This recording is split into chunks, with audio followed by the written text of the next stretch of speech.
Bonjour à toutes et à tous. En cette première session de l'après-midi, le débat portera sur la croissance.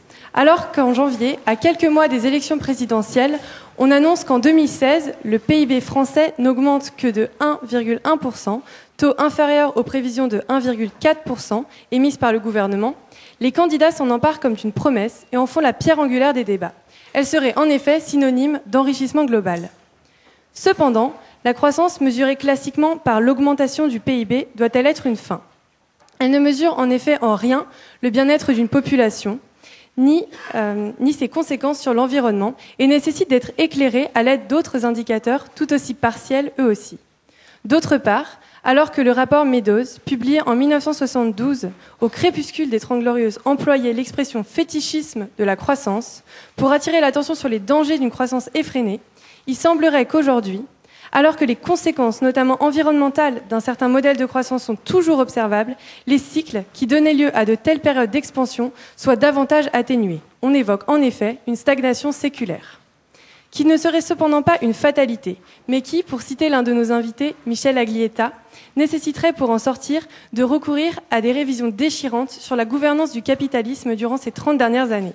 Il s'agirait par là d'amorcer une nouvelle forme de croissance plus durable, en remettant en cause certains paradigmes. Il y a donc sans doute là une opportunité de taille à saisir. Et pour mieux l'appréhender, il convient au préalable de se demander si la croissance, au sens d'une accumulation de richesses, fait toujours sens aujourd'hui en tant qu'indicateur de performance d'une politique économique. Et finalement, c'est ce qui nous amène à la question qui va rythmer cette conférence. Après quelle croissance faut-il courir ? Mais plus encore, faut-il courir après la croissance ? Pour répondre à cette question, nous avons le plaisir de recevoir Michel Aglietta. Bonjour. Vous êtes aujourd'hui professeur émérite de sciences économiques à Paris X Nanterre, enseignant à HEC et conseiller scientifique au CEPI ainsi qu'à France Stratégie. Nous recevons également aujourd'hui Gilles Dufresneau. Bonjour. Vous êtes professeur de sciences économiques à l'université d'Aix-Marseille, membre de l'école d'économie de Marseille et chercheur associé au CEPI. Vous participez actuellement d'ailleurs à un groupe de travail de l'Institut Caisse des dépôts pour la recherche sur la stagnation séculaire dans les pays industrialisés. Nous recevons également Anne Fèvre. Bonjour. Vous êtes gérante d'actifs à la Caisse des dépôts et consignations. Et finalement, Étienne Espagne. Bonjour. Vous êtes aujourd'hui économiste au CEPI ainsi que professeur d'économie de l'énergie et de l'environnement à l'École nationale des techniques avancées à Paris. Nous avons également la chance d'avoir parmi nous Gérard Mathieu. Bonjour. Vous êtes illustrateur et dessinateur de bande dessinée. Vous allez apporter un éclairage artistique au débat. Je vais maintenant laisser la parole à Isabelle Laudier, fondatrice et responsable scientifique du programme Institut CDC pour la recherche, qui va animer ce débat. Merci beaucoup, Clara. Donc, en effet, vous avez présenté très clairement dans votre petit texte la problématique de cette session, avec, je dirais, deux séries de questions. Une première série de questions, où en est-on aujourd'hui dans la croissance, quelles sont les perspectives de croissance et pourquoi cette croissance reste faible. Donc c'est un certain nombre de questions qu'on va discuter. Et deuxièmement, quels seraient d'autres indicateurs de richesse pour répondre à la question est-ce qu'il faut courir après la croissance ? Donc quels sont d'autres déterminants de la croissance ? Alors comme vous l'avez également évoqué, nous travaillons dans le cadre d'un groupe de travail informel à la Caisse des dépôts sur les enjeux de la croissance de long terme. Donc on aborde évidemment cette question de la stagnation séculaire, mais on essaye de réfléchir aux déterminants de long terme et de voir quels pourraient être des leviers de la croissance à long terme. Et donc tous les participants à cette session participent au groupe de travail. Donc on a l'occasion devant vous de commencer à restituer des travaux que nous avons en cours depuis plus d'1 an. Et qui vont donner lieu à une publication donc, que vous verrez bien sûr en temps et en heure sur nos sites. Mais on va commencer d'ores et déjà donc à discuter cette problématique. Donc Michel Aglietta, dont on connaît les travaux et notamment toujours cette capacité extrêmement stimulante d'inscrire les problématiques dans le long terme. Donc Michel Aglietta va nous présenter donc cet enjeu de la croissance à très long terme et quels sont les nouveaux moteurs de la croissance économique et sociale. Donc c'est la première intervention de cette session.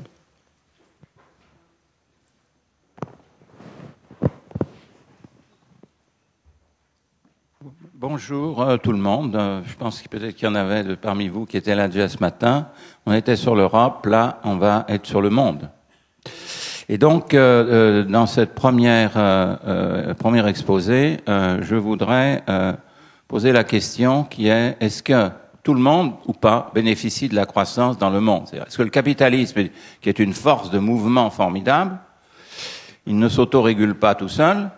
Et en ce qui concerne les relations entre toutes les nations, est-ce qu'il permet, si vous voulez, ce qu'on appelle le rattrapage, c'est-à-dire est-ce que tous les pays du monde peuvent essayer, avoir l'espoir d'accéder à des niveaux de vie qui soient les niveaux de vie d'aujourd'hui de ce qu'on appelle les pays avancés.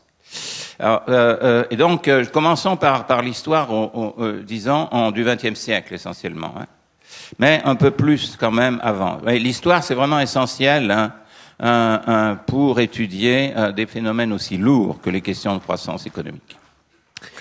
Alors, l'histoire nous dit quoi? Elle nous dit que alors on a l'avantage d'avoir eu des travaux formidables faits à l'OCDE par un statisticien qui s'appelle Angus Maddison, qui a travaillé toute sa vie sur l'histoire longue, a essayé de la quantifier, de trouver des indicateurs, alors que la comptabilité nationale n'existe que depuis l'après Deuxième Guerre mondiale. Donc c'est une performance formidable, hein.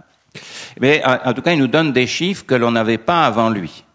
Et vous voyez, le point essentiel, d'abord, c'est les leaders économiques. Eh bien, les nations qui sont à la pointe et qui sont censées entraîner les autres sont très peu souvent changées. Vous voyez, vous avez en fait deux leaders.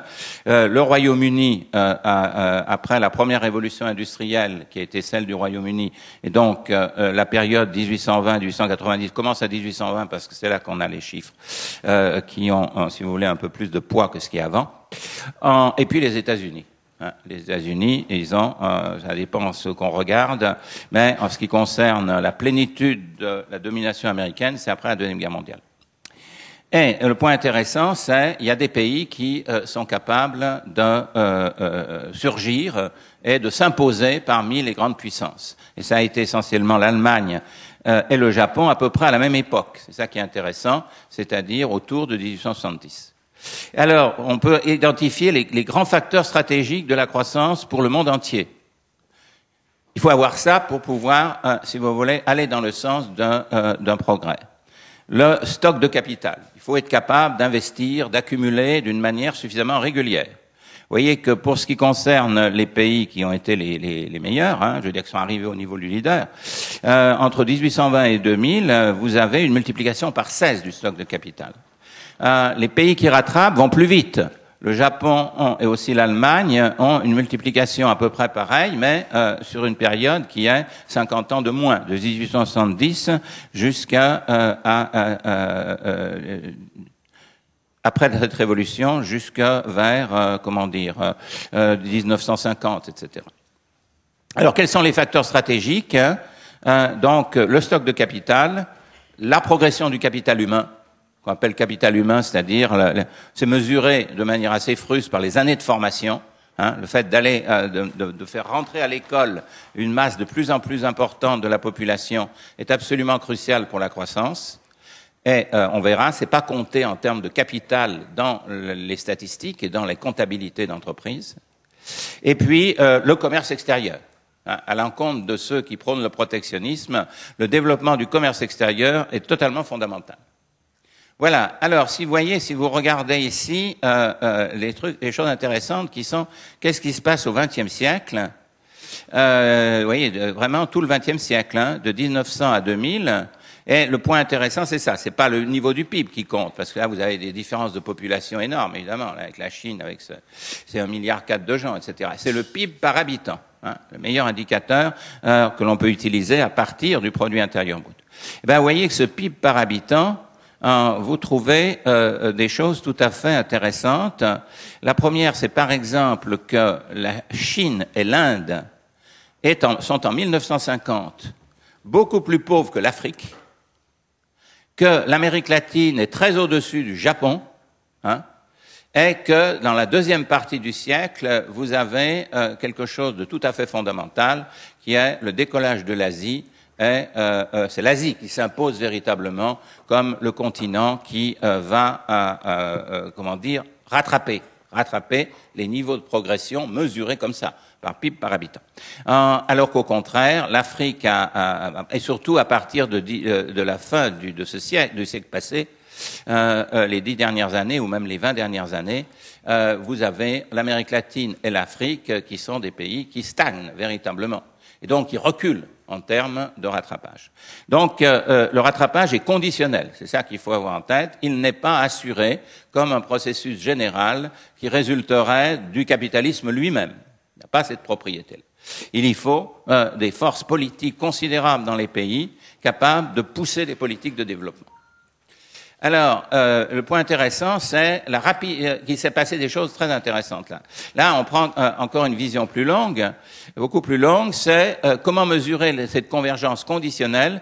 On la mesure par pendant des périodes évidemment assez longues, hein, on ne va pas la mesurer sur une année, hein, comme l'écart entre le taux de croissance du pays qui va le plus vite pendant une certaine période, c'est jamais le même tout le temps bien sûr, par rapport à la croissance mondiale. Le rouge, c'est la croissance moyenne du monde, et l'autre, c'est la croissance des pays, et c'est toujours par habitant. Eh bien, ce que vous voyez qui est intéressant, c'est que jusqu'à la première révolution industrielle, il n'y en a pas. Le monde ne croît pas. Hein. Vous trouvez zéro, il n'y a pas la courbe, le bâton rouge est à zéro. Et depuis l'an 1000, quoi. Hein. Et vous avez un début de développement de l'Europe qui va se manifester, puis des États-Unis, à partir du début de l'immigration aux États-Unis. Eh bien, ce que vous voyez surtout, c'est qu'après, ça va aller mieux, c'est-à-dire la rapidité de la convergence est plus importante, c'est-à-dire l'écart entre le bâton bleu et le bâton rouge, hein. Et ça devient fantastique après la Deuxième Guerre mondiale. Si vous voulez, les 50 dernières années du XXe siècle sont extraordinaires pour le rattrapage, mais comme je vous l'ai dit avec le graphique de tout à l'heure, ce rattrapage se limite fondamentalement à l'Asie. Et donc c'est la montée de l'Asie qui est l'élément crucial.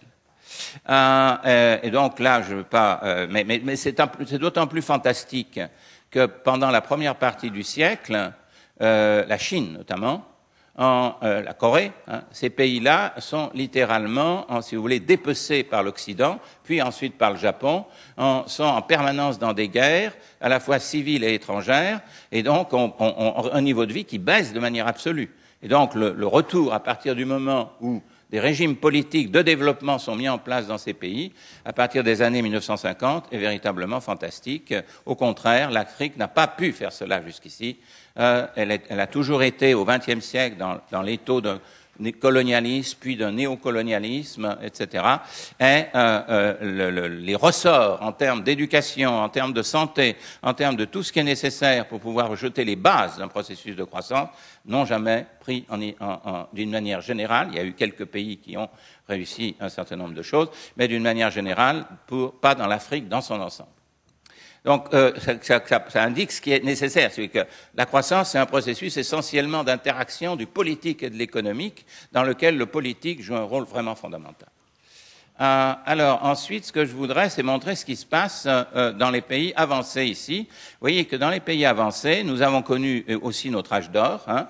Notre âge d'or, c'est la période qui a suivi la Deuxième Guerre mondiale, allant jusqu'aux années 70, hein, dans lequel vous avez eu un développement d'une extraordinaire rapidité. La progression des niveaux de vie, notamment en France et dans l'ensemble de l'Europe, d'Europe de l'Ouest, a été très considérable. Et au contraire, vous voyez ce qui se passe, c'est qu'à partir des années 70, ici on le mesure en termes de productivité, qui est quand même, si vous voulez, le nerf de la guerre, hein, d'un processus d'augmentation des richesses, eh bien vous voyez que vous avez une baisse continue des gains de productivité. C'est pas la baisse du niveau de la productivité, attention, hein, c'est le taux de croissance de la productivité du travail. Il baisse de plus en plus, et après la crise de 2007, il tend vers zéro.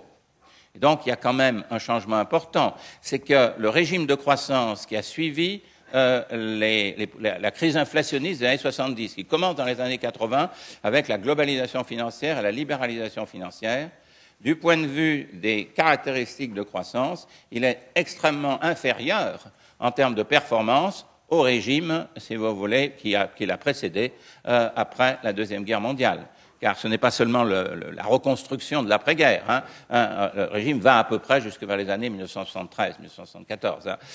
Et donc, vous voyez que le capitalisme a des régimes de croissance différents, et ces régimes de croissance n'ont pas les mêmes caractéristiques en termes de progression des niveaux de vie.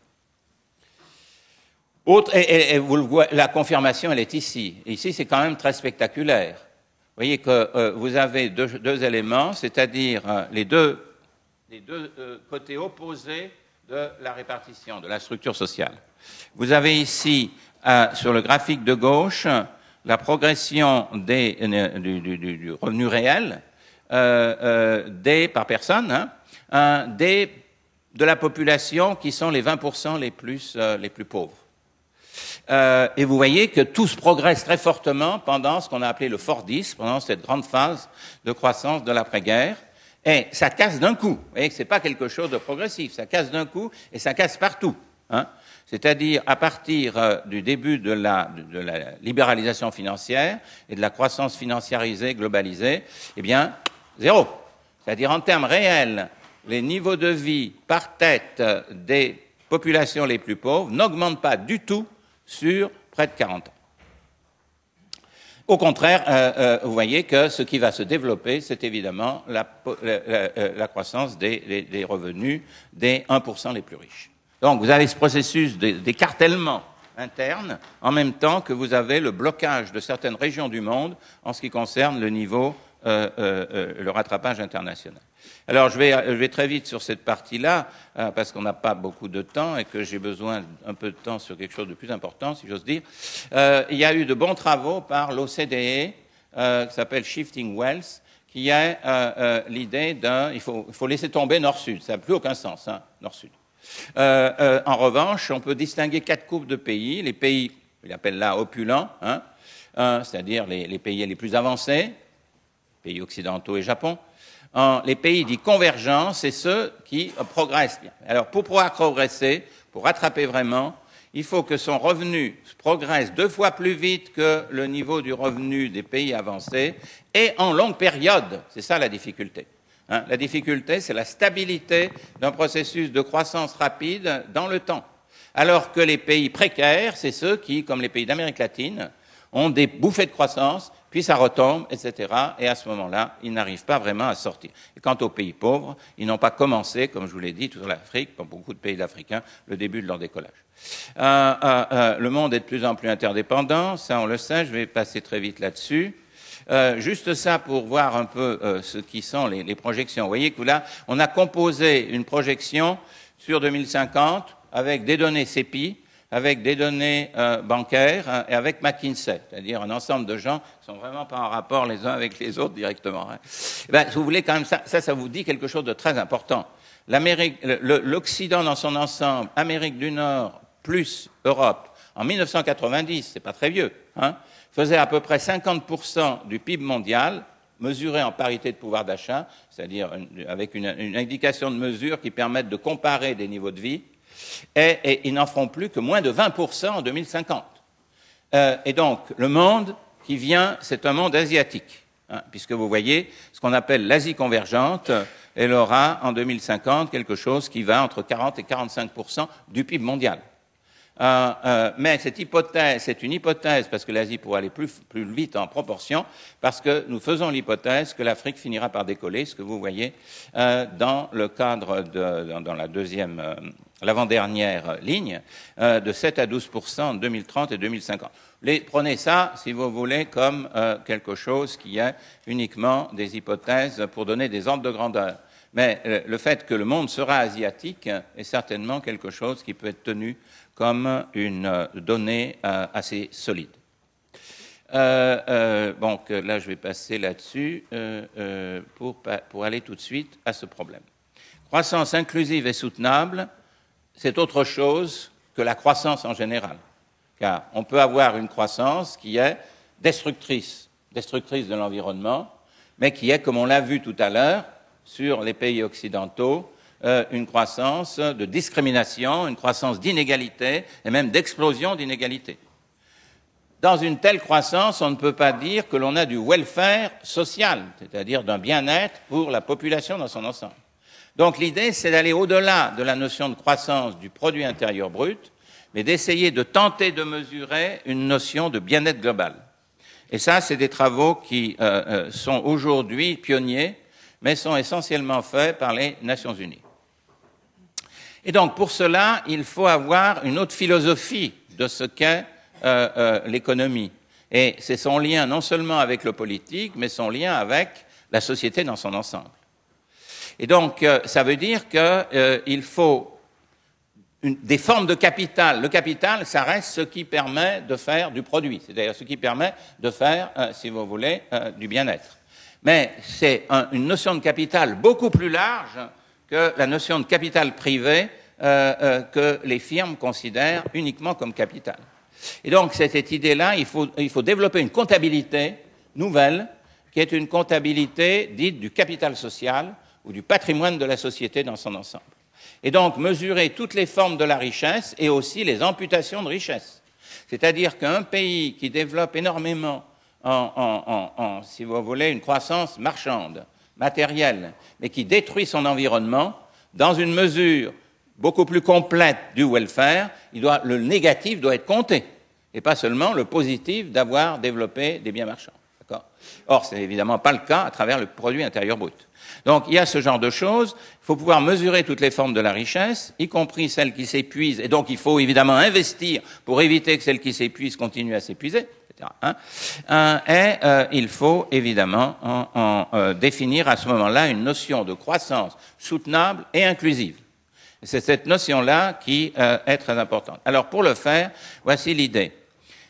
Il existe une relation, de la même, comme vous le savez, le capital tel qu'on le mesure habituellement, il est en rapport avec le produit intérieur brut, par une relation qu'on appelle la fonction de production. C'est-à-dire, si vous accumulez plus de capital, vous vous attendez, à moins de plus avoir de productivité du tout, c'est un peu ce qui se passe aujourd'hui, mais normalement, vous vous attendez à avoir plus de produits, plus de PIB, si vous avez plus que capital. Mais c'est seulement le capital physique.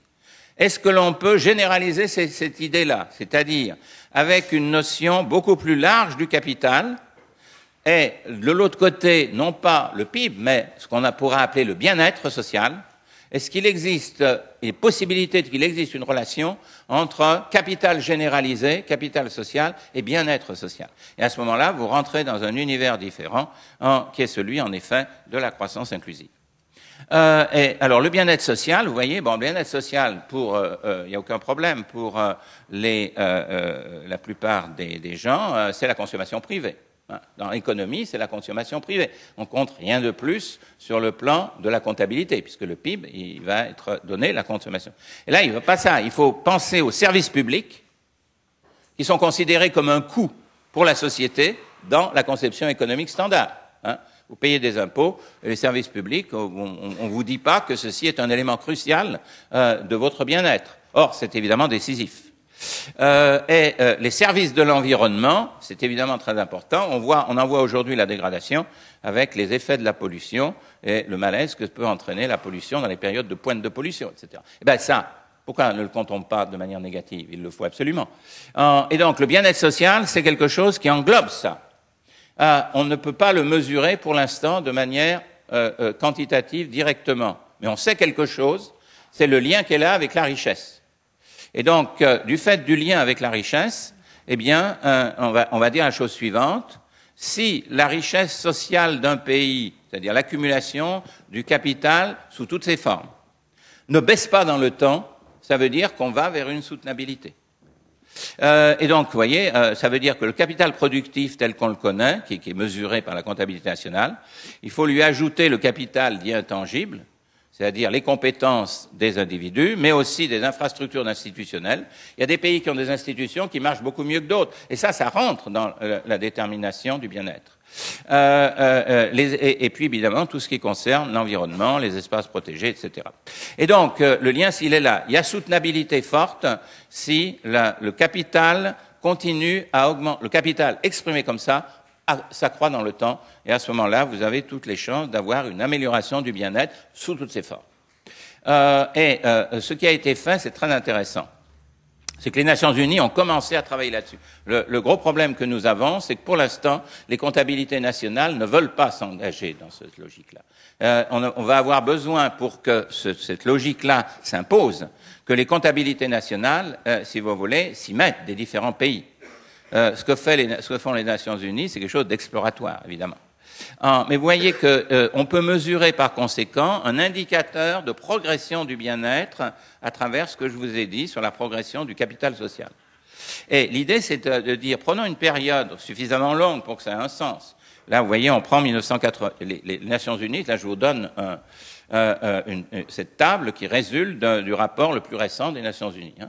1990-2008, eh bien, là, on a pris, ils le font pour beaucoup plus de pays du monde, mais enfin, là, j'ai pris des pays qui sont assez significatifs. Certains sont avancés, d'autres émergents, des pays qu'on a appelés convergents tout à l'heure, et puis les pays pétroliers, pour savoir si avoir des ressources, si vous voulez, fossiles, est positif ou négatif en termes de bien-être.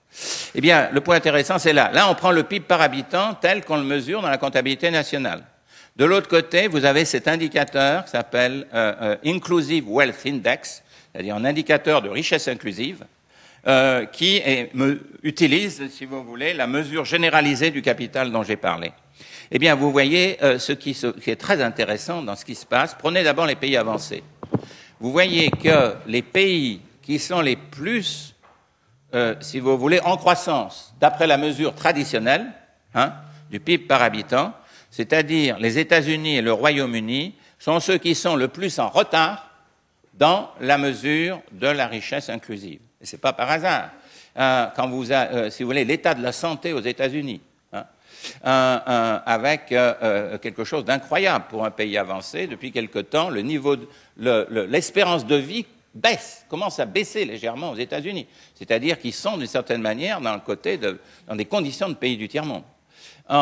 L'éducation et les énormes inégalités de revenus, pas seulement de revenus, inégalités de mode de vie qui sont aux États-Unis, ça pèse très lourd dans l'indicateur de bien-être. Et donc, un pays qui a du PIB, il a une richesse en fait beaucoup plus faible.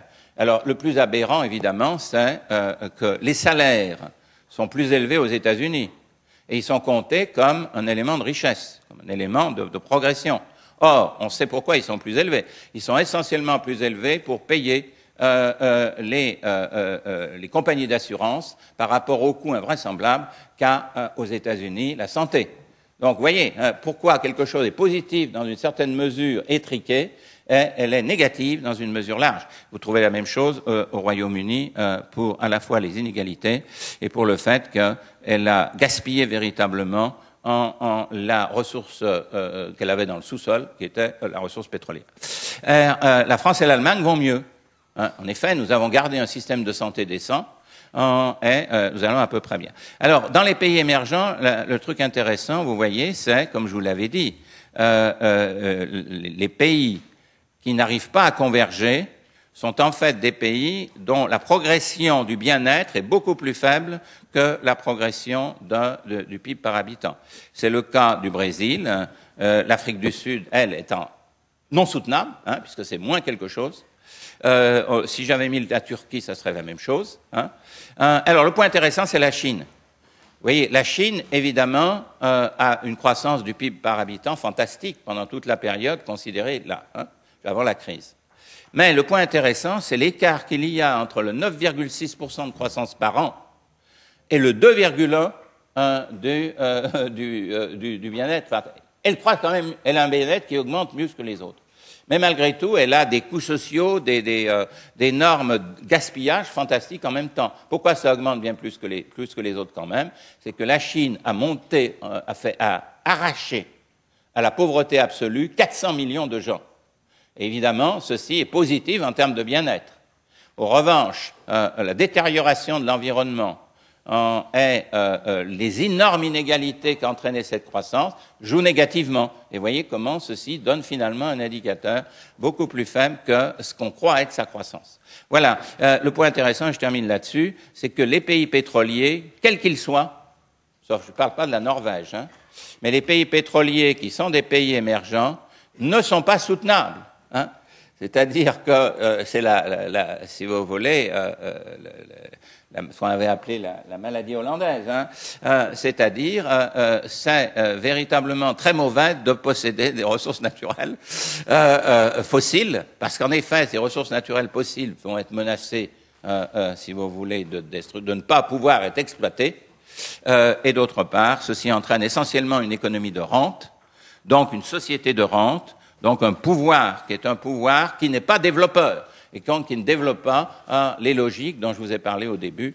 Je m'arrête là-dessus, bien que j'avais encore quelque chose de tout à fait intéressant, mais j'ai pas le temps, qui était l'intérêt de l'égalité homme-femme en termes de croissance soutenable. Voilà, j'arrête. Merci. On essayera de revenir un peu sur les sujets, c'est pour ça que je suis un peu désolée, je tiens les temps de parole pour nous laisser du temps de débat. Donc nous allons maintenant écouter Gilles Dufresneau, donc on va revenir sur cette question des projections de la croissance, en particulier en nous intéressant à la croissance potentielle, et donc de regarder de plus près les évolutions de la croissance potentielle qui nous disent des choses évidemment sur les évolutions de la croissance à venir.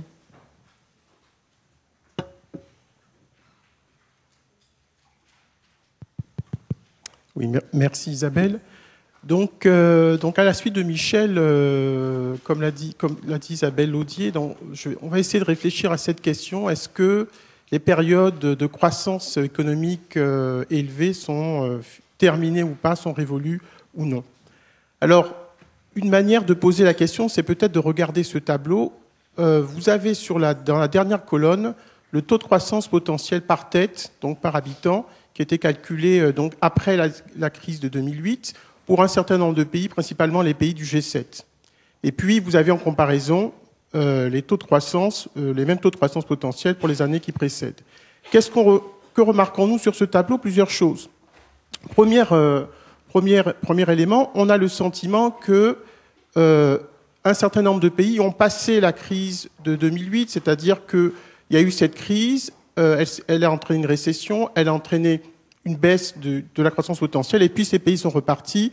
C'est notamment le cas sur le tableau de l'Allemagne, du Canada et des États-Unis. Parce que vous pouvez comparer en fait les chiffres pour cette dernière période avec les chiffres des années précédentes.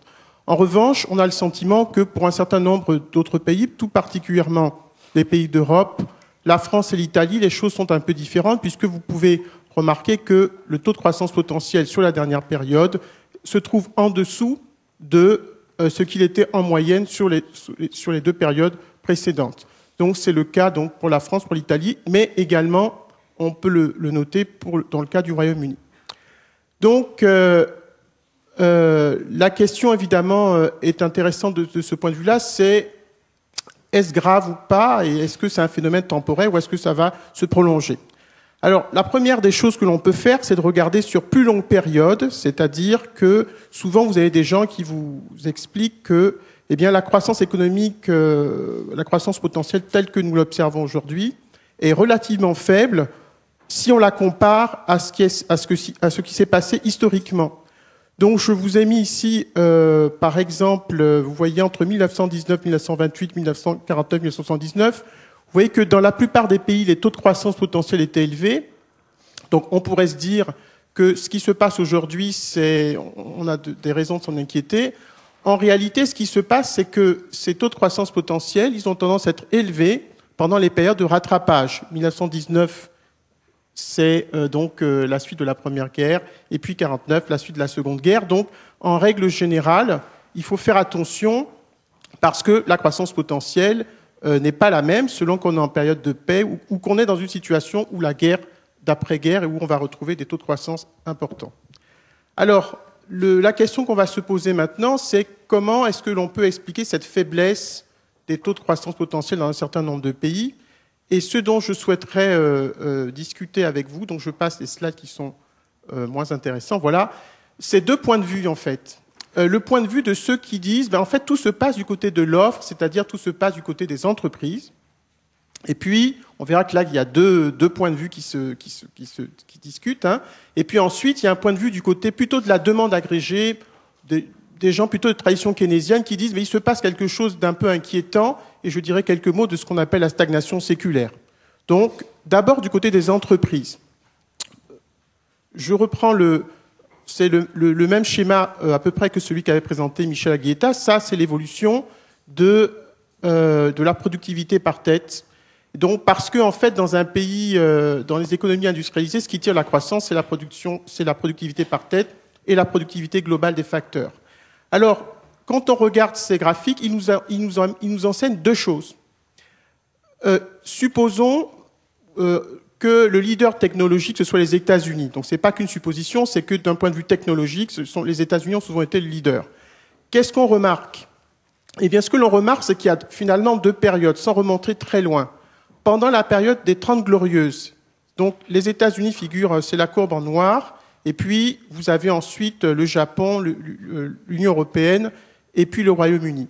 Pendant la période des 30 Glorieuses, ce qui se passe, c'est que la productivité par tête dans ces pays croît beaucoup plus fortement qu'aux États-Unis, donc il y a un effet de rattrapage qui est très important, et cet effet de rattrapage, il se termine, on le voit, alors là, c'est dans cette étude milieu des années 80, parce que vous voyez que là, les pays rejoignent les États-Unis, mais le phénomène qui inquiète un petit peu les gens, c'est que même la courbe en noir diminue. Ça veut dire qu'il y a un ralentissement de la productivité dans la plupart des pays qui essayent de rejoindre les États-Unis, mais il y a un ralentissement de la productivité aux États-Unis eux-mêmes, il y a un fléchissement de cette productivité. Donc, premier enseignement, on peut le résumer un petit peu par cette courbe, c'est que pendant les 30 Glorieuses, on a un rattrapage. Donc là, c'est la productivité globale des facteurs, ça montre exactement la même chose, et ensuite, ça stagne.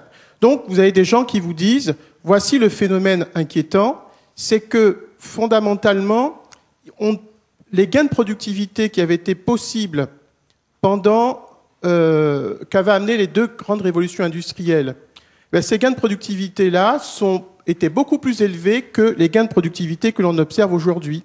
Et donc, on pourrait avoir, d'après ceux qui défendent ce point de vue, des raisons de s'inquiéter. Maintenant, toujours du côté des entreprises, il y a un autre point de vue un peu plus optimiste. Des gens qui croient davantage à Schumpeter. En France, vous avez, par exemple, Philippe Aguillon, qui est dans ce genre d'idée, qui dit, mais écoutez, en fait, ce qui se passe est tout à fait normal. Pourquoi? Parce que nous sommes aujourd'hui dans une phase de transition technologique. Nous sommes entre deux révolutions technologiques. Nous sommes entre la précédente, c'était, on va dire, la révolution Internet et de l'informatique, qui a démarré dans les années 70, mais dont on a vu les efforts simplement dans les années 90. Et aujourd'hui, il y a une autre révolution en cours, on pourrait appeler une quatrième révolution, on va dire, technologique, avec l'intelligence artificielle, les nanotechnologies, la révolution numérique, les progrès énormes qui sont faits dans le domaine de la génétique, de la médecine, etc. Donc ceux qui défendent ce point de vue disent, mais en fin de compte, voilà ce qui se passe. Traditionnellement, lorsque vous avez des innovations qui se produisent, ces innovations, avant d'arriver à maturité, elles mettent à peu près 20 ans, 2 décennies. Et donc, si on compare, alors je vais mettre tout de suite la deuxième courbe, en fin de compte, ce que vous disent les gens, c'est que vous voyez ce qui figure en fait dans les zones, on va dire entre les deux barres rouges, ce sont des périodes où vous avez des innovations technologiques. Pourquoi ça prend 20 ans? Parce que il faut que les systèmes productifs se transforment, il faut qu'il y ait de nouveaux systèmes productifs qui émergent, et donc c'est de la destruction créatrice, et donc c'est tout à fait normal que pendant les périodes de transition, vous observiez une diminution de la productivité. C'est simplement le fait que l'économie est en train de muter avant que l'on observe de nouveau une reprise. Ce qui veut dire que ceux qui croient en fait à cette façon de voir les choses disent que finalement aujourd'hui on peut, bien sûr, il y a un ralentissement des gains de productivité, la croissance potentielle baisse, diminue, mais c'est parce que nous allons vers un troisième régime de croissance. Si on compare, si on se place, en gros, on démarre. Si on regarde sur longue période, il y a eu un régime fordiste. Ensuite, il y a une période de 20 ans où les taux de croissance ont été bas. Cette période a été suivie par un régime de croissance basé sur l'économie de la connaissance. Ça a duré à peu près 12 ans. Et puis, peut-être d'ici 2020, on verra apparaître le fruit, en quelque sorte, des innovations qui sont en cours, avec une croissance basée sur tout ce que j'ai dit précédemment, donc l'économie numérique, le rôle très important des robots et de l'intelligence artificielle, mais également le renouvellement des systèmes productifs grâce à la transition écologique. Donc ça, c'est un premier point de vue. Du côté de l'offre, c'est les pessimistes qui disent, notamment, qui disent, vous voyez, la croissance fordiste, celle qui avait été permise par les 2 révolutions industrielles, elle a duré 60 ans. La croissance basée sur l'économie de la connaissance qui est en train de prendre fin, elle n'aura duré que 12 ans. Donc ceux qui sont pessimistes disent, bon, les choses vont mal. Et au contraire, les schumpeteriens, si on peut dire ça comme ça, disent, mais pas du tout. Ce n'est qu'une phase de transition que nous sommes en train de traverser. Alors, deuxième point de vue, celui-ci du côté de la demande. Donc ceux qui disent, en fait, peut-être qu'on ne voit qu'un côté de l'iceberg. Il y en a un deuxième. Et donc la stagnation séculaire. Vous savez que c'est un sujet dont on entend beaucoup parler. Alors, sur quoi se base-t-il? Sur la chose suivante. Sur le fait que si vous regardez ce qui se passe depuis 2008, après la crise, alors là j'ai pris les chiffres de l'OCDE, dans un certain nombre de pays, les écarts de production restent négatifs. C'est-à-dire, les écarts de production, c'est l'écart entre le PIB et puis le PIB potentiel, disons le niveau de production maximum qu'une économie obtiendrait si elle tournait à pleine capacité, ce que donc observe l'OCDE. Mais elle n'est pas la seule, vous avez aussi les prédictions d'autres organismes comme le FMI, la Banque de France, etc. C'est qu'on a ce phénomène où les output gaps restent négatifs et c'est un phénomène qui dure. Alors, je vous ai mis en bas également les prévisions, c'est que d'après l'OCDE, c'est un phénomène qui devrait continuer à se prolonger, puisque vous voyez qu'aux États-Unis, l'output gap, donc l'écart de production resterait négatif en 2017, même chose pour la zone euro. Alors, je passe rapidement sur ces graphiques. C'est la même chose si on regarde les pays pris individuellement. On a peut-être en Europe des raisons de s'inquiéter, dans le sens où on voit que pour des pays comme l'Espagne et l'Italie, le phénomène est très grave, dans le sens où les output gap, les écarts de production sont très fortement négatifs, un peu moins évidemment en France. Alors, pourquoi on a ceci? Donc la question, c'est évidemment pourquoi est-ce qu'on a du mal à refermer, pourquoi est-ce que les économies ont du mal à refermer les écarts de production? Ceux qui défendent la thèse de la stagnation séculaire disent que, en fait, c'est un problème de demande. On parle beaucoup de l'offre, des entreprises, etc. Mais il y a clairement aujourd'hui un problème, une difficulté pour les économies à faire redécoller leur demande, en particulier parce que les taux d'intérêt réels dans les économies ont du mal à baisser. Le taux d'intérêt réel, c'est important, c'est ce qui détermine le coût de l'investissement, le coût des crédits, etc. Ces taux d'intérêt réels ont du mal à baisser. Pourquoi? Une des raisons, c'est qu'il n'y a pas assez d'inflation. Pendant très longtemps, on disait que l'inflation était une mauvaise chose, etc. Aujourd'hui, on cherche de l'inflation. Alors, dans le tableau que j'ai mis ici, c'est un tableau sur lequel vous avez donc l'inflation sous-jacente, c'est-à-dire le taux d'inflation une fois qu'on enlève les composantes qui sont les plus volatiles. Et donc, ce que l'on peut remarquer, c'est que ce taux d'inflation, pour un certain nombre de pays, est extrêmement faible, a diminué. Le cas le plus symptomatique étant le cas du Japon. Vous voyez que l'inflation sous-jacente, sur la période 2010-2015, était à 0,16, ce qui est extrêmement faible. Bon. Pourquoi est-ce que c'est si important? Pour la raison suivante.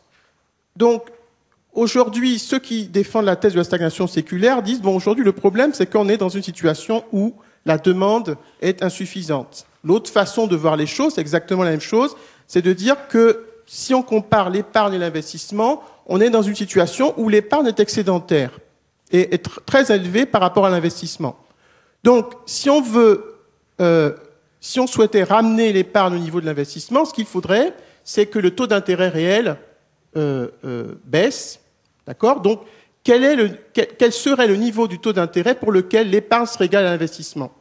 C'est ce qu'on appelle le taux d'intérêt naturel, qui est représenté ici en rouge. Donc, Ça, c'est le niveau auquel le taux d'intérêt réel devrait être dans les économies pour que l'épargne devienne, pour résorber l'excès d'épargne. Et si vous comparez cette courbe avec les taux d'intérêt réels tels qu'ils sont observés, eh bien, vous remarquerez la chose suivante, c'est que dans un certain nombre de pays, ces taux d'intérêt réels restent au-dessus du taux d'intérêt naturel. D'accord ? Ça veut dire que pour pouvoir résoudre notre problème, il faudrait que ce taux d'intérêt réel descende au niveau du taux d'intérêt naturel, ce qui est difficile dans un certain nombre de pays, particulièrement. Alors vous voyez le cas des États-Unis, vous voyez que même aux États-Unis qui ont appliqué une politique monétaire expansive, de quantitative easing, etc., même aux États-Unis sur ce graphique, on voit que la courbe en bleu, donc qui est le taux d'intérêt réel effectif, qui est négatif, cette courbe en bleu, elle reste vraiment au-dessus de la courbe en rouge. Donc peut-être que les Américains feront attention avant de décider de remonter trop rapidement leur taux d'intérêt actuel. Et puis, je crois que j'avais mis également le cas de la France et de l'Italie. Bon, pour la zone euro, l'explication, c'est que, bon, évidemment, les taux d'intérêt observés ont rejoint les taux d'intérêt réels, mais c'est trop récent parce que les pays de la zone euro ont été beaucoup plus timides que le Royaume-Uni ou que les États-Unis pour mener leur politique de quantitative easing. Ils l'ont fait très tardivement, bon, pour différentes raisons culturelles dont on pourrait discuter. Alors, donc, première explication, voilà, on a du mal à refermer les output gaps parce qu'on a vraiment ce problème avec ces taux d'intérêt réels qu'on a du mal à faire baisser. Alors, la deuxième grande explication qui est avancée, elle fait référence à la finance. C'est parce que nous sommes dans des économies où la finance l'économie réelle est très imbriquée avec la finance. Et donc, ce qui se passe, c'est que pendant les périodes où tout va bien, eh bien, on a une sorte de consommation artificielle, d'investissement qui augmente artificiellement parce que les gens ont facilement accès au crédit, parce que les prix de l'immobilier montent, que la richesse est importante et que les banques tiennent compte quand elles font des crédits aux entreprises et aux ménages du niveau de la richesse. Et en revanche, dès que vous avez un retournement du cycle financier, à ce moment-là, les problèmes commencent à apparaître. Alors, sur ce graphique, c'est une étude que nous avions faite il y a quelques années. Ce graphique vous dit, enfin, quelle est la probabilité qu'une économie rentre en récession lorsque vous avez un retournement du cycle financier. Et donc, on avait calculé que, compte tenu du poids du secteur de la construction en Espagne, il suffisait que vous ayez une baisse de 2% un trimestre des prix de l'immobilier pour que l'Espagne se dirige vers une phase de récession. Et pour les États-Unis et les États-Unis et le Royaume-Uni, un petit peu moins. Alors, deuxième, donc ça c'est en ce qui concerne le cycle des prix de l'immobilier. Là, j'ai repris un graphique de Michel Aglietté et Thomas Brand qui vous montre en fait qui confirme le fait qu'il y a un lien très fort entre le cycle financier et le cycle réel. Puisque vous voyez, donc, c'est toutes les flèches qui sont représentées en rouge. Ce qui se passe, c'est que aujourd'hui, on se trouve dans une phase, le creux, en fait, le dernier creux, en fait, du cycle financier. Et ce que l'on remarque, c'est que dans la plupart des pays, sauf en Allemagne, mais dans la plupart des pays du monde, ce retournement du cycle financier a entraîné avec lui une récession économique. D'accord ? Donc ça, c'est. Alors, je vais directement à la conclusion. Quelle politique de croissance ? Alors, très rapidement, j'ai répertorié ici ce que disent les uns et les autres. Je vais résumer ça. D'un côté, les schumpeteriens disent, ben, écoutez, c'est assez simple. Hein, le point qui est important, c'est qu'il nous faut passer, il faut que les gouvernements mettent en place des politiques qui nous aident à passer le plus rapidement possible la phase de transition que nous sommes en train de vivre. Donc, il faut que les gouvernements investissent dans les mesures de soutien à la recherche et développement. Du côté des keynésiens, l'idée c'est de dire bon, il faut refermer la output gap, donc il faut avoir des politiques qui vont stimuler la demande pour empêcher que une baisse de la demande ait des effets à long terme qui soient trop prononcés. Donc on peut mener des politiques de réduction des inégalités, essayer de contrer le choc de désendettement, etc. Donc un certain nombre de politiques budgétaires. Dernier slide, juste pour apporter un peu de soutien à ceux qui défendent l'idée d'un cycle schumpeterien. Si vous comparez la France, donc les investissements en numérique, nanotechnologie, robotique, etc. de la France, par rapport à un certain nombre d'autres pays industrialisés, il se trouve que le pays a du retard dans un certain nombre de domaines, alors liés au numérique, et ce retard est encore plus patent si vous regardez la robotique, le développement de la robotique. Alors je crois que donc vous avez sur ce graphique, vous voyez que la France se situe un petit peu au milieu, donc là c'est le nombre de robots industriels pour 10 000 salariés, et vous voyez que loin devant, vous avez donc le Japon, l'Allemagne, la Suède, et puis un certain nombre d'autres pays. Dernier chiffre pour résumer ça, parce qu'il est intéressant, donc c'est un chiffre qui était, une étude qui émane de la Fédération internationale de la robotique. On compare donc pour différents pays l'évolution du nombre de robots industriels installés entre 2013 et 2018, donc selon leurs prévisions. Vous voyez que pour la France, on tourne, dans le meilleur des cas, autour de 2000, 3000, etc. Pour l'Allemagne, c'est 18 000, 21 000, etc. Donc la France accuse un retard très important en ce qui concerne les investissements dans la robotique, notamment dans le secteur automobile. Voilà, je vais m'arrêter ici. Merci.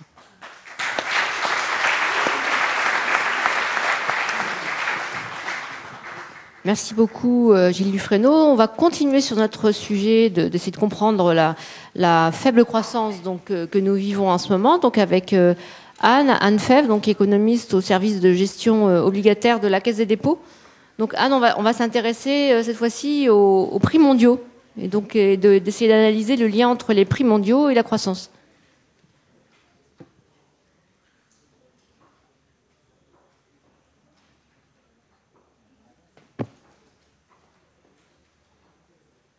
Oui, l'idée, c'est que jusqu'à présent, on vous a parlé croissance en volume, on vous a parlé taux d'intérêt réel.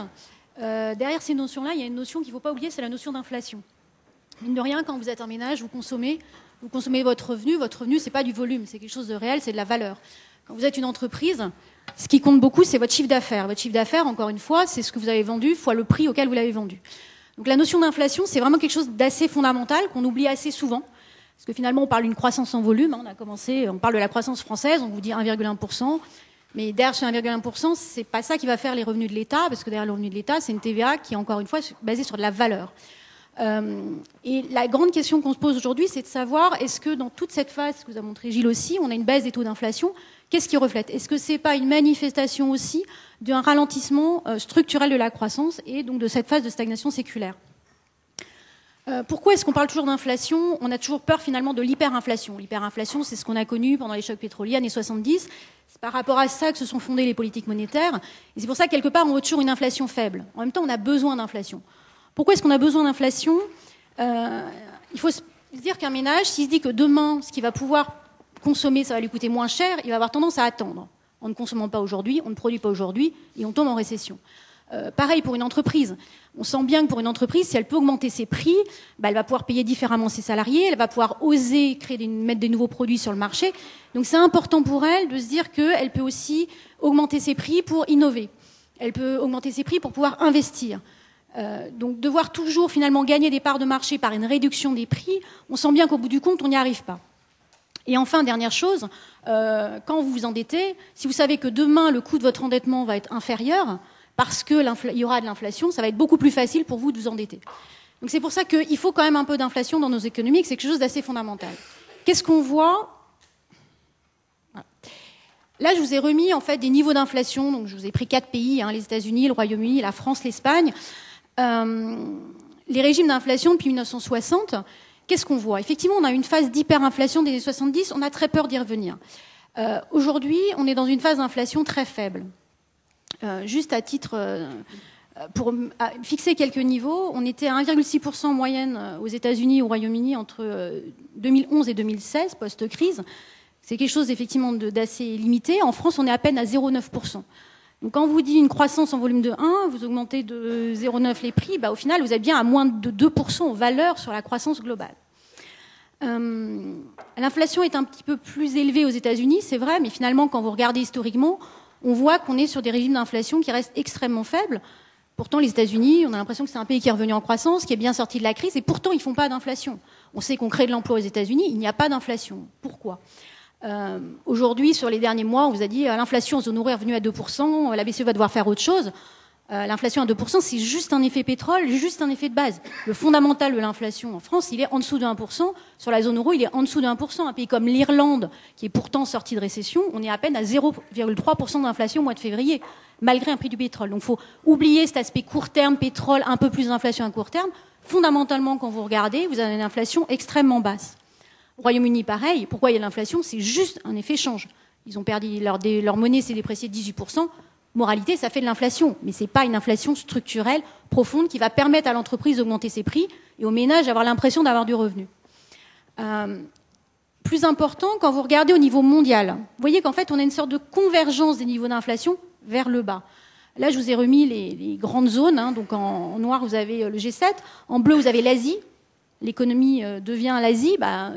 L'Asie aussi a une vraie baisse d'inflation, avec des chiffres quand même assez révélateurs. La Chine, aujourd'hui, son dernier taux d'inflation, c'est 0,8%. Singapour, on va dire, c'est un pays, tout va bien. On est à 1,3% d'inflation. Donc vraiment des inflations extrêmement faibles, y compris dans des zones où finalement on dit qu'on a de la croissance, où il y a moins les mêmes problèmes de productivité que chez nous. Donc tout ça convie vraiment à s'interroger sur, dans ce nouveau régime de croissance, est-ce que c'est pas moins d'inflation ? Dernier point très important, là, ce sont les ménages américains. On leur demande quelles sont vos anticipations de prix à 5 ans. Donc, je vous ai remis, c'est une enquête qu'on a depuis le début des années 80. Tendance constamment de baisse d'anticipation de prix à 5 ans. Alors, entre 1980... Et vous voyez que ça ne date pas juste de l'après-choc pétrolier. C'est quelque chose de continu, avec une tendance extrêmement faible entre 90 et 2002, où le ménage a toujours l'impression que demain, finalement, il va payer moins, mais quelque part aussi, certainement, que son salaire ne va pas être le même. Et aujourd'hui, malgré la croissance dont on parle aux États-Unis, vous voyez qu'ils anticipent quand même historiquement une inflation extrêmement faible. Donc c'est dans ce contexte-là, et sachant qu'on a peur d'une chose, c'est d'être le Japon, j'ai remis ce graphique parce que là, vous avez l'inflation telle qu'on ne la montre pas d'habitude. En général, on parle d'un taux d'inflation, c'est-à-dire la croissance des prix sur un an. Là, ce que je vous ai mis, c'est des niveaux de prix. C'est une sorte d'indice de prix. Donc, c'est en niveau. C'est basé à 100 en 1985. Et vous voyez, et là, je vous ai mis les prix à la consommation en orange, les prix de production en bleu, et vous avez les salaires mensuels en noir. Ce que vous voyez, c'est qu'en fait, les prix en orange, ils ont très, très peu augmenté. On va dire, malgré la baisse du yen, malgré des chocs sur les matières premières.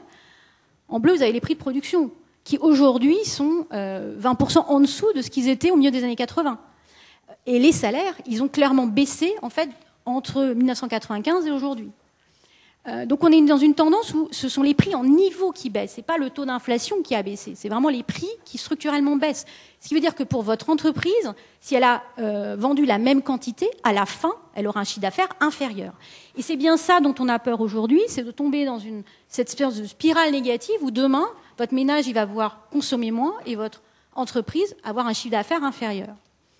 Et c'est dans ce contexte-là aussi que réfléchissent les banquiers centraux clairement aujourd'hui. Alors, ce qu'il faut remarquer, c'est que tout ça se fait dans une économie où le rapport de la production et des échanges mondiaux ont complètement été modifiés. Sur ce graphique, je vous ai mis en fait en noir la production mondiale, donc c'est en glissement annuel, on regarde ça sur un an, ça vous donne une dynamique. On va dire que sur toutes les années pré-crise, on est autour de 5% de croissance mondiale sur la production. Et le commerce mondial, c'est une sorte de moyenne des échanges, aussi vu sur un an. Donc pour 5% de production, on avait 10% de croissance des échanges. Aujourd'hui, ce qui est très troublant, c'est au-delà du fait que tous les niveaux ont baissé, on n'est plus sur 5, on est plutôt à 2,5 sur la production, c'est la même chose sur les échanges. C'est comme si, après passer cette grande phase de mondialisation, finalement, on a une croissance qui est moins riche en échanges. C'est important quand on pense aujourd'hui à toute la problématique de protectionnisme dont on parle. Voilà, on a cette croissance qui est moins riche en échanges, avec pour conséquence quelque chose d'assez marquant, c'est la baisse des prix des exports. Donc ça, c'est une moyenne des prix des exportations dans les pays développés, dans les pays émergents également, avec une même tendance. Et là encore, c'est en niveau. Ce qu'il faut voir, c'est que vos prix de production, ils ont fondamentalement baissé entre 2011 et aujourd'hui. C'est pas un phénomène de la crise. Vous voyez, juste après la crise, il y a un choc sur les prix. Ça, on le sait, c'est la crise financière. Derrière, on était revenu. Mais depuis, ça baisse continuellement. Donc derrière, encore une fois, ça veut dire que vous avez globalement vos entreprises qui ne peuvent plus augmenter leurs prix, avec des conséquences importantes sur les chiffres d'affaires, sur la façon dont elles vont pouvoir verser leurs dividendes, sur la façon dont elles vont réfléchir et aussi investir. Si demain, vous savez, vous ne pouvez pas augmenter vos prix, vous ne pouvez pas gagner les parts de marché, vous allez vous poser une vraie question sur votre opportunité d'investissement. Un prix, c'est quoi? C'est quand même le résultat d'une confrontation offre-demande. Donc derrière ça, on peut se poser la question, est-ce que ça vient de surcapacité? Est-ce que ça vient d'une insuffisance de la demande? Des deux. Si on dit que toute la croissance est inférieure, ça veut dire que vos prix vont être structurellement plus bas. Un autre point, sur ce graphique, je vous ai mis, alors c'est sur les États-Unis, parce que ça permet d'avoir des séries longues, et puis aussi de parler d'un pays qui est en croissance. Donc on évite toutes les problématiques sur la zone euro actuelle. Vous avez les prix des biens en noir, les prix bleus, ce sont les prix des services. C'est vrai qu'aujourd'hui, on a l'impression que nos économies, ce sont moins des économies de biens, ce sont plus des économies de services. Pourtant, ce qui fait la dynamique de prix, ça reste la dynamique des biens, c'est quand même quelque chose de fondamental. Puis vous voyez que même sur les services, fondamentalement, l'inflation des services a également ralenti. Je vous ai mis quelques dates, en fait. L'ALENA, les négociations de la Chine avec l'OMC, c'est toute l'entrée, finalement, toute la mondialisation, toute l'augmentation des échanges qui s'est fait. Vous voyez qu'à chaque point, finalement, les prix ont toujours été... Ça a toujours ralenti l'inflation. Ça a toujours conduit à moins d'inflation au fur et à mesure où on a développé les échanges. Donc il y a une détermination très très forte du commerce mondial et l'aspect mondial dans les prix aujourd'hui. Enfin, pour terminer sur cet aspect un peu tendance actuelle, là je vous ai remis les prix en niveau, pareil, donc en bleu vous allez retrouver les prix à la consommation avec quelques ordres de grandeur à garder en tête. Vous voyez qu'aux États-Unis, finalement, on est passé d'un régime d'inflation de 4% à quelque chose en dessous de 2,5%. Si vous prenez les prix de production, qui sont en fait les prix sortis d'usine, vous voyez qu'on est passé de 2,2 à 1,2. Et le pire, c'est sur les prix d'investissement, donc c'est sur les prix des biens de production. L'inflation des dernières années, on est largement en dessous de 1. Et on a divisé par plus de 2 le rythme d'inflation. Donc l'idée, c'est qu'on a l'impression qu'on rentre dans un régime où l'inflation est structurellement plus faible. Et dans cette espèce de régime post-crise de recroissance dans lequel on est, c'est aussi moins d'inflation, avec des conséquences importantes pour les politiques monétaires, pour les niveaux de taux, pour les niveaux d'équilibre, et avec une influence importante sur la dynamique finalement d'investissement qui peut en découler. Alors les banquiers centraux réfléchissent, c'est une de leurs questions centrales en ce moment, c'est sur quel régime d'inflation on tend, puisque ça permet de déterminer des niveaux de taux d'équilibre. Toute la politique monétaire des dernières années a été fondée sur l'idée que l'inflation est avant tout monétaire, c'est un phénomène monétaire. La plupart des banques centrales ont quand même une cible d'inflation comme objectif majeur de leur politique monétaire. C'est vrai que toutes ces politiques monétaires ont été définies post, on va dire, années 70, après les chocs pétroliers, sous une influence de Friedman assez forte. Juste un point, là je vous ai remis en niveau donc mes fameux prix à la consommation en orange. En face, vous avez la masse monétaire. Vous voyez, c'est une dichotomie de plus en plus forte entre la liquidité qui est mise dans les économies et les prix effectifs.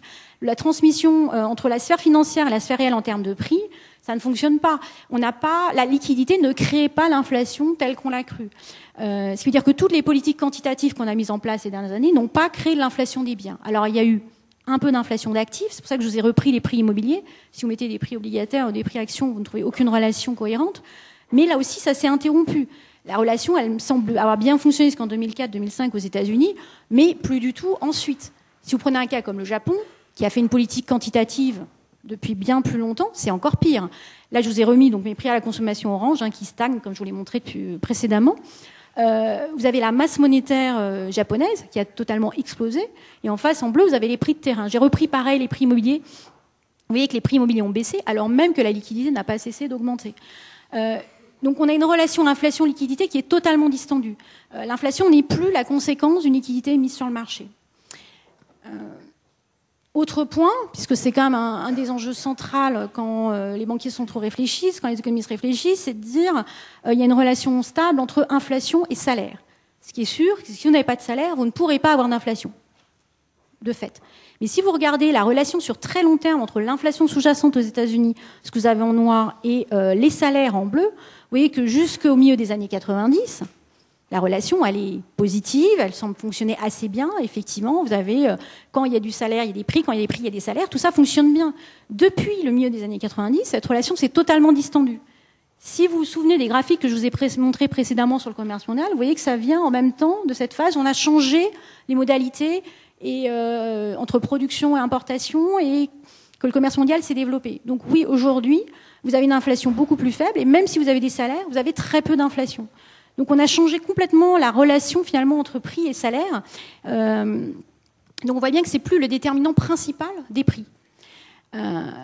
Un point important, c'est que les prix sont devenus des prix mondiaux. Là, ce que j'ai remis, c'est les prix américains, donc en noir, en face d'un prix moyen des exports et imports dans le monde. Vous voyez que la corrélation est quand même très très bonne et qu'on a l'impression que ce qui fait les prix de production de nos industriels américains, pourtant on sait que les États-Unis ne sont pas une économie extrêmement ouverte, qu'il y a quand même une grosse base productive encore aux États-Unis, c'est quand même le monde qui font les prix mondiaux, qui font les prix américains. Donc ça, c'est un point important à garder en tête. Dernière chose. Finalement, vous avez une inflation sous-jacente qui reste basse, avec un des éléments d'explication majeurs, c'est la faiblesse des taux d'utilisation de capacité de production. Là aussi, sur très longue période, en noir, vous avez le taux d'utilisation de capacité de production. C'est une mesure, certes peut-être imprécise, mais vous voyez bien qu'il y a une tendance structurellement baissière à l'utilisation des capacités de production aux États-Unis. Vous voyez bien que post-crise, on a remonté le taux d'utilisation, mais on n'est jamais revenu sur les moyennes de long terme. Sur les 18 derniers mois, alors même qu'on a de la croissance, le taux d'utilisation baisse et on est largement en dessous de la moyenne historique, et pas d'inflation. Donc finalement, derrière ce manque d'inflation, c'est certainement, il y a une idée quand même de surcapacité face à une demande qui est insuffisante. Autre manière de le regarder, c'est quand vous prenez le taux d'inflation aux États-Unis, donc pareil en noir, et que vous regardez le taux de participation en fait, des ménages américains au marché de l'emploi. On ne s'intéresse pas juste au taux de chômage, on s'intéresse à savoir aujourd'hui combien d'Américains participent au marché de l'emploi. Et on sait que ce taux est extrêmement faible. On est à peine à 62%, ce qui pour les États-Unis est très bas. Et finalement, on a peut-être une meilleure relation, une meilleure explication de la faiblesse de l'inflation à cette faiblesse du taux de participation. Ce qui veut dire que c'est la surcapacité globale des moyens de production face à une demande aujourd'hui exprimée qui fait cette faiblesse de l'inflation. Derrière cette question-là se posent effectivement des questions d'un changement complet de la façon dont se forment les salaires sur le marché du travail et d'une relation différente. Je vous ai juste remis aux États-Unis le taux de chômage. On sait qu'il est revenu sur un taux historiquement bas, en dessous de 5%. Pourtant, vous avez très peu de salaires. Donc on se retrouve en fait dans une dynamique aux États-Unis où le revenu du ménage, il ne va pas augmenter comme il augmentait précédemment. Oui, il y a de l'emploi, mais on sait que c'est beaucoup d'emplois à temps partiel. On sait qu'il y a beaucoup de gens qui ne participent plus au marché du travail. Donc globalement, c'est votre revenu du ménage qui n'est pas aussi important et donc qui ne peut pas exprimer autant de consommation que par le passé et qui peut être un élément clé en fait de la faiblesse de l'inflation aujourd'hui. En zone euro, j'ai pas remis plein de graphiques, mais on est exactement dans la même dynamique où effectivement on voit qu'on a des pays dans lesquels le taux de chômage a commencé à reculer. C'est le cas par exemple de l'Espagne, c'est le cas manifestement de l'Irlande, et pourtant pas d'inflation, pas de salaire. On est exactement dans cette dynamique-là. On sait qu'on a une structure du marché de l'emploi qui est en train de complètement se modifier, avec finalement une relation aussi salariale qui est plus du tout la même, où le salariat est remis en cause, et tout ça pèse effectivement sur la formation du salaire et in fine sur la formation des prix. La conclusion de tout ça, c'est encore une fois votre entreprise, quand elle produit, si elle est toujours obligée de baisser ses prix pour pouvoir continuer à vendre ses produits, elle ne peut pas investir, elle ne peut pas se projeter dans l'avenir. De la même manière qu'un ménage, s'il sait que son revenu ne peut jamais augmenter, il aura beaucoup de mal à se projeter et donc va avoir tendance à avoir un comportement de précaution bien plus important. On est en plus dans nos sociétés, dans des sociétés qui vieillissent, ça accroît encore plus ce phénomène de précaution. Et donc tout ça conduit à finalement moins d'inflation. Et ça peut être quelque chose de beaucoup plus durable et un phénomène manifeste Et quand on réfléchit croissance, il faut vraiment penser croissance en valeur qui peut être durablement et structurellement plus faible. Merci beaucoup.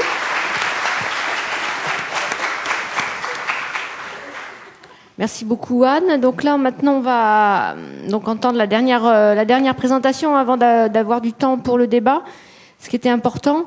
Donc l'idée dans cette dernière présentation était d'essayer d'étudier les liens entre croissance et risques climatiques, parce que parmi les risques qui croissent sont évidemment les risques environnementaux, et donc nous voulions dans le cadre de cette session jeter un coup de projecteur spécifique sur les enjeux climatiques et voir comment ils s'articulent avec la croissance. Merci Isabelle, bonjour à tous.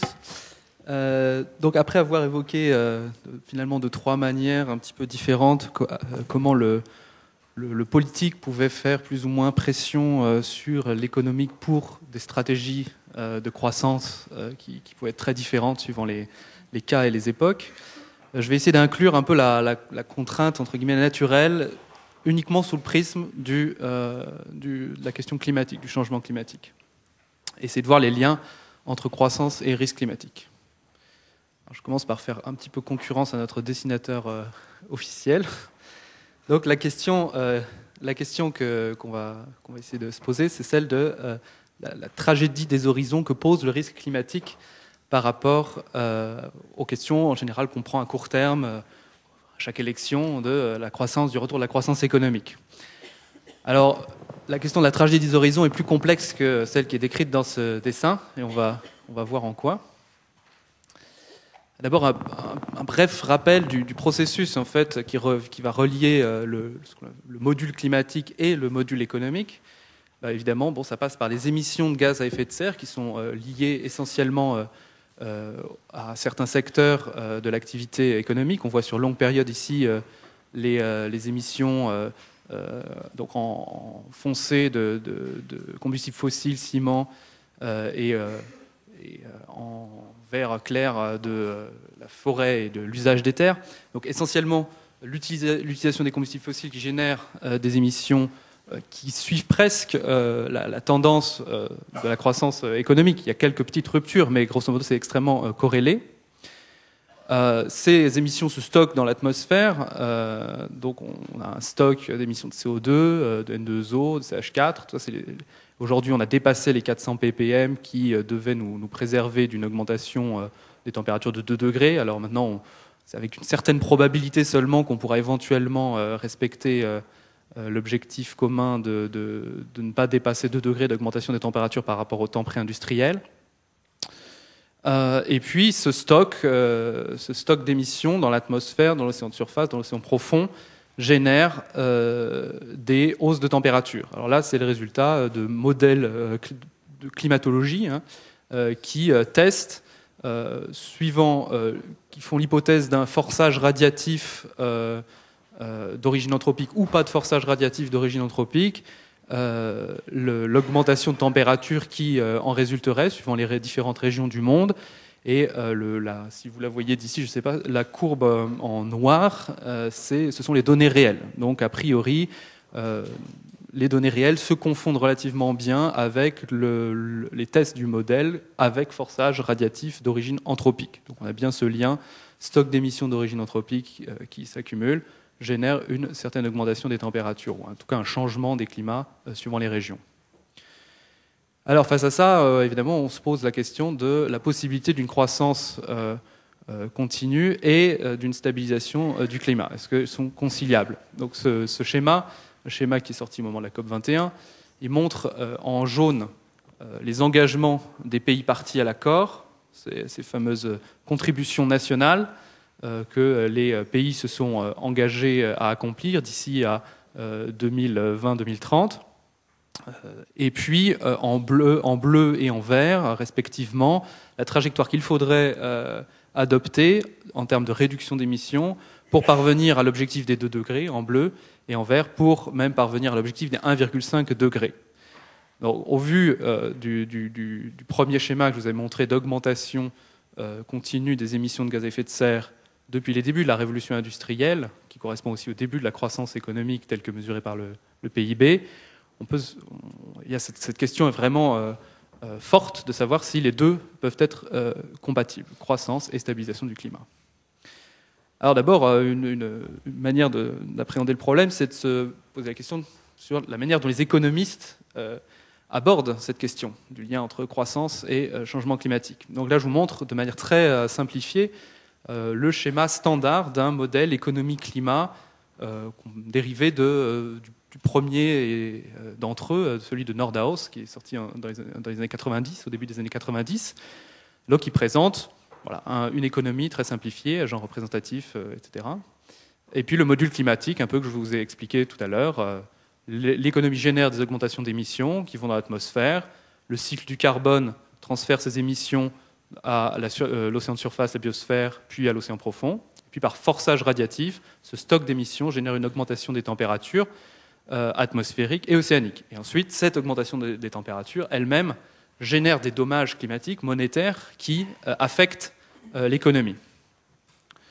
Alors, la manière dont ces modèles sont simulés, c'est sous forme d'une maximisation intertemporelle d'une fonction de bien-être. Alors ici, elle est confondue avec le PIB, la fonction de bien-être, et elle débouche sur une stratégie optimale de politique climatique, un prix optimal unique du carbone, qui correspond aussi à un sentier unique de croissance. Alors, si on regarde les résultats en termes de prix optimal du carbone que donnent ces modèles, là on en a quelques-uns. Évidemment, les résultats varient un peu suivant les hypothèses, mais on voit que la plupart des modèles donnent des valeurs très faibles finalement du carbone. On en a quelques exemples ici. Elles sont centrées autour de 25-30 dollars de 2007 par tonne de CO2. Ça, c'est l'exercice qui avait été fait par le gouvernement américain pour décider de la valeur sociale du carbone à adopter pour l'administration américaine. Et puis, il y a quelques cas un peu à droite, plus extrêmes, qui présentent des valeurs beaucoup plus élevées, mais avec, on va voir, des hypothèses derrière de modèles assez différentes.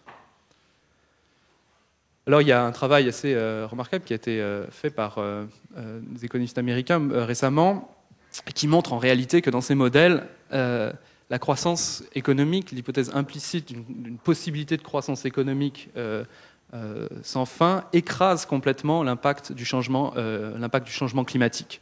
Et on le voit là avec le modèle pur de Nordhaus, si je puis dire, où dans le graphe de gauche, vous voyez qu'on peut avoir une augmentation de 6 degrés des températures et un impact absolument minime sur le PIB qu'on perçoit à peine seulement en 2300. Voilà, donc 6 degrés quand même, les climatologues nous annoncent des cataclysmes, mais a priori ça ne modifierait pas tellement la croissance économique, en tout cas pour les 300 ans à venir. Alors, évidemment, tout dépend de cette fonction de dommage qu'on va appliquer à l'économie. Or, dans le modèle de Nordhaus, cette fonction de dommage s'applique simplement au niveau de PIB de la période courante. Donc le même modèle où on fait des hypothèses différentes, où la fonction de dommage va s'appliquer à la productivité, donc va affecter directement le moteur de la croissance, donne des résultats qui sont très différents, voire même franchement inquiétants cette fois-ci.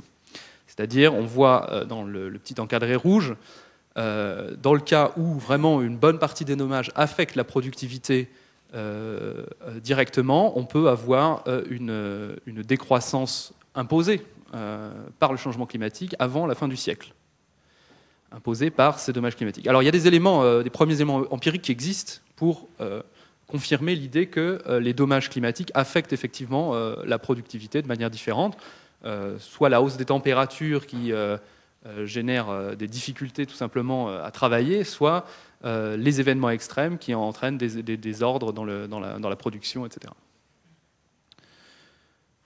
Alors, l'idée qui a été défendue un petit peu tout au long de cette conférence, cette table ronde, c'est que on veut essayer de s'écarter un petit peu de cette approche de modélisation de la croissance avec un sentier unique et qui nous montre une sorte de croissance anhistorique et pour nous rapprocher d'une vision au moins par grande séquence. Alors après, l'origine de ces séquences varie suivant les hypothèses. On a vu, ça peut être l'innovation, ça peut être la structure du système financier. Donc, on va essayer d'adopter un petit peu plus cette approche-là dans la deuxième partie.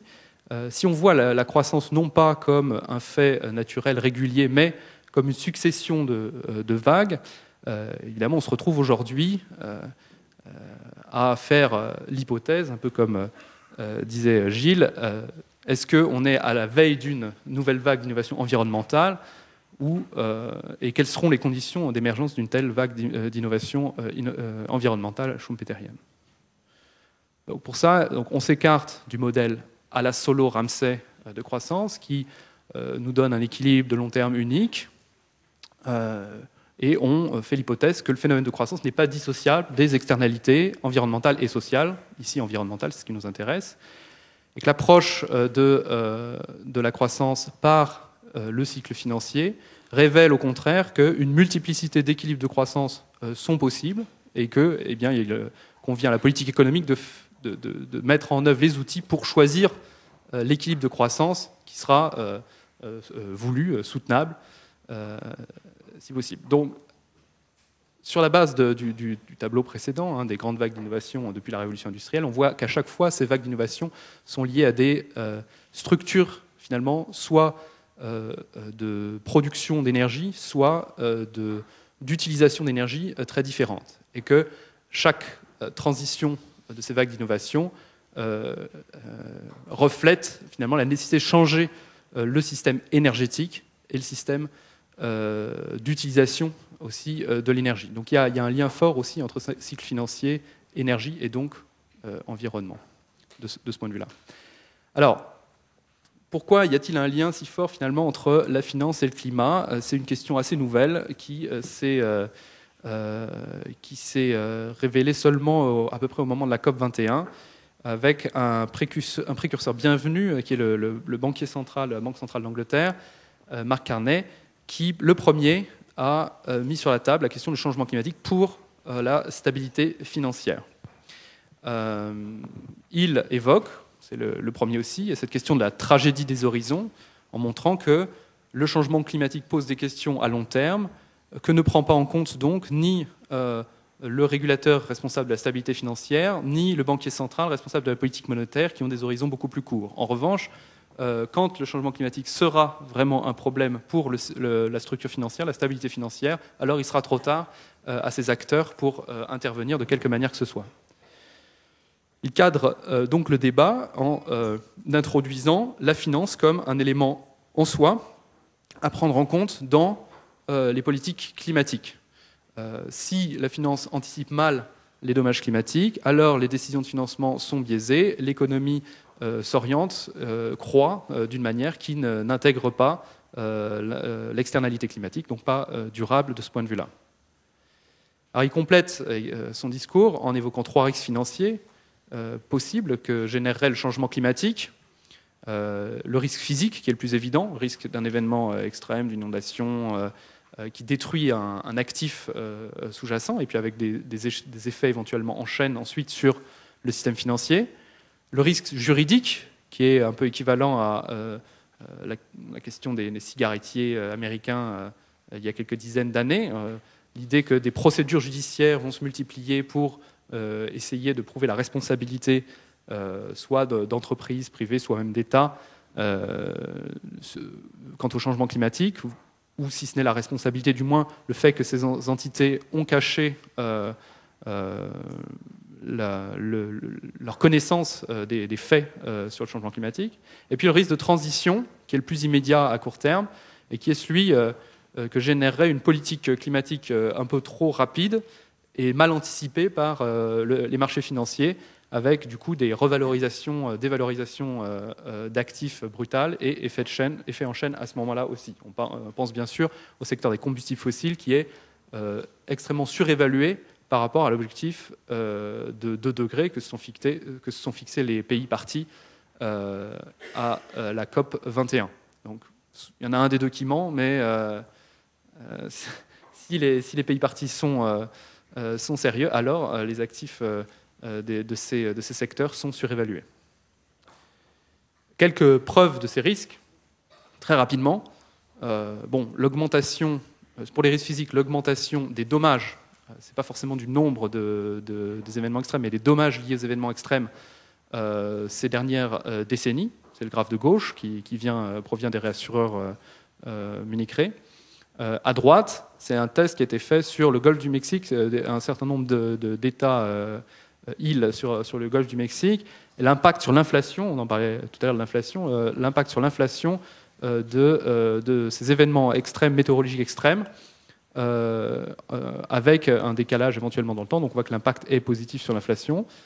Les risques de transition, on voit à chaque fois les études datent de 2016, donc c'est des travaux assez toujours récents. La question est vraiment nouvelle de ce point de vue-là. Les risques de transition, une première étude de 2016 qui montre un risque moyen de transition vers le 2 degrés qui est relativement faible. On voit en vert, c'est de l'ordre de 1% de la valorisation financière actuelle, le fait de s'engager aujourd'hui pour 2 degrés, mais avec une queue épaisse, comme on dit, c'est-à-dire il y a 1% de chance pour que les pertes financières soient de l'ordre de 10% ou plus. C'est une première évaluation très, très grossière, mais qui a le mérite d'exister. Une deuxième qui se concentre en dessous sur le système financier européen et qui fait plus une forme de stress test de système financier avec différentes hypothèses quant aux secteurs qui vont être affectés par une politique climatique européenne, soit simplement les combustibles fossiles, soit on inclut tous les secteurs qui utilisent ces énergies-là aussi. Et avec des effets de retour, on obtient jusqu'à 30% possiblement de perte de valorisation pour ces secteurs-là, donc dans le système financier. Donc là, on est déjà plus sur un risque systémique. Alors, sur le risque juridique, très peu de choses en réalité.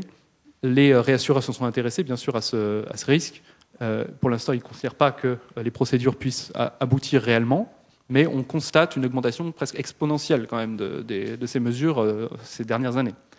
Et deuxième source, c'est ce graphe qui montre quand même que, alors c'est une source académique, mais qui montre qu'on peut tracer plus de 80% des émissions de gaz à effet de serre sur longue période, depuis la moitié du 19e siècle, et l'attribuer à un très petit nombre de majors et du pétrole et du ciment. Alors face à ça, quelles sont les initiatives qui ont été prises, les initiatives institutionnelles? Essentiellement, il y avait l'idée de rétablir finalement, il y a un manque d'information, manque d'information du secteur financier sur le contenu en carbone des portefeuilles. Donc les acteurs financiers ne peuvent pas faire des choix qui seraient conformes éventuellement à leur préférence pour un monde à 2 degrés. Donc un premier travail du Financial Stability Board qui essaie de cadrer un petit peu les manières de diffuser cette information et de la rendre crédible, développer des nouvelles méthodologies, etc., qui aboutit en 2016.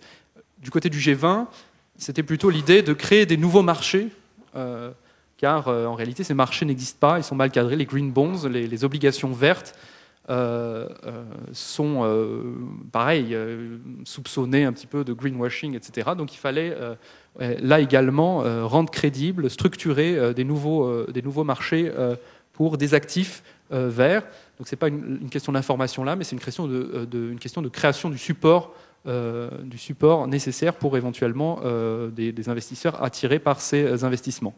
Et puis ensuite, des mesures plus nationales au niveau de diverses banques centrales. Alors, elles se relient toutes entre elles, ces mesures, par l'idée de restaurer une certaine efficience des marchés et le soutien au développement d'obligations vertes et la transparence de l'information suffiraient en soi à restaurer cette efficience de marché.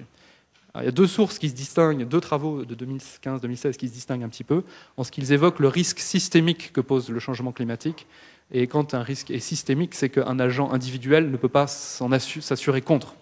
Donc il exige des formes de régulation qui, peu ou prou, dépendent toujours de la puissance publique, soit au niveau national, soit à un niveau plus élevé. Donc c'est le European Systemic Risk Board qui évoque ça en 2016, et puis l'autorité de régulation prudentielle du Royaume-Uni qui reconnaît aussi cette difficulté à diversifier le risque climatique. Donc là, c'est une approche très différente finalement des marchés financiers. On reconnaît l'impossible diversification du risque climatique, et donc derrière, il y a le recours à des stress tests climatiques, à des politiques macroprudentielles climatiques qui sont en train d'être réfléchies et à défaut d'être vraiment mises en œuvre pour le moment encore, mais c'est aussi une piste qui est suivie. Alors, on complète finalement le tableau, on s'éloigne progressivement du modèle de Nordhaus, où on représente cette fois-ci tous les risques que fait porter le module climatique sur la finance en elle-même, d'un côté, donc c'est toutes les flèches en vert.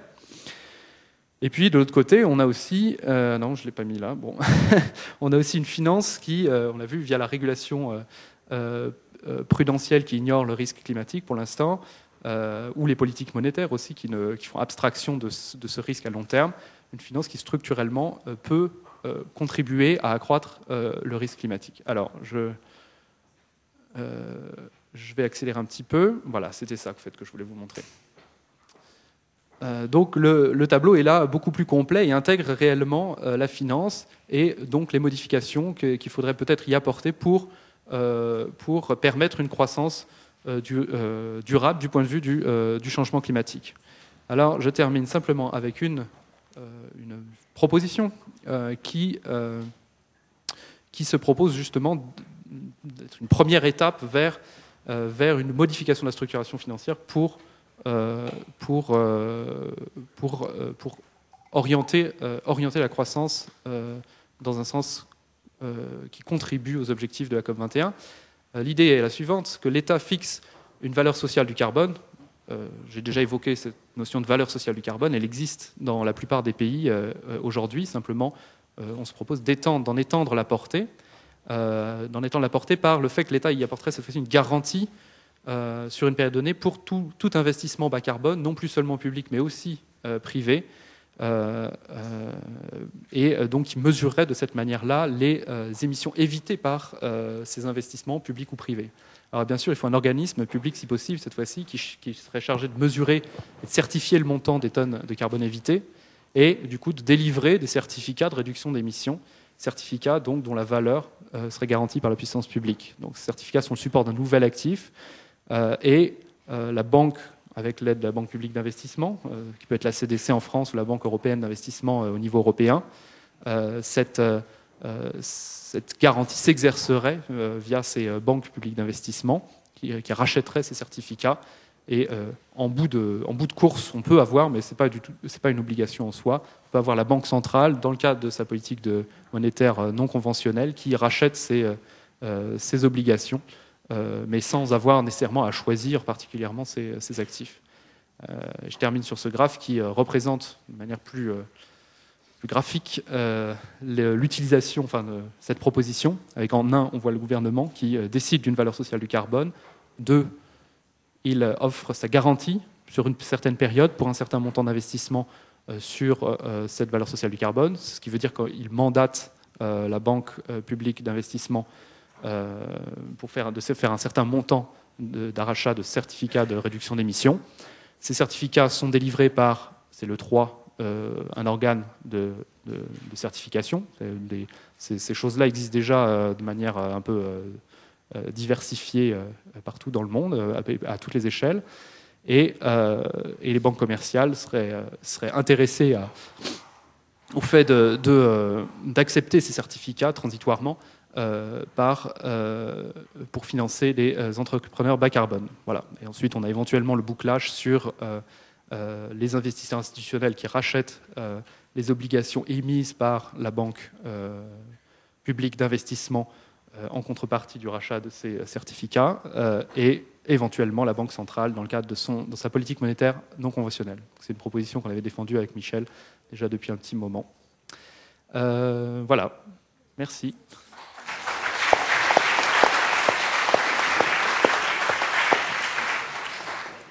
Merci beaucoup aux intervenants. Donc là, il nous reste un bon quart d'heure pour échanger.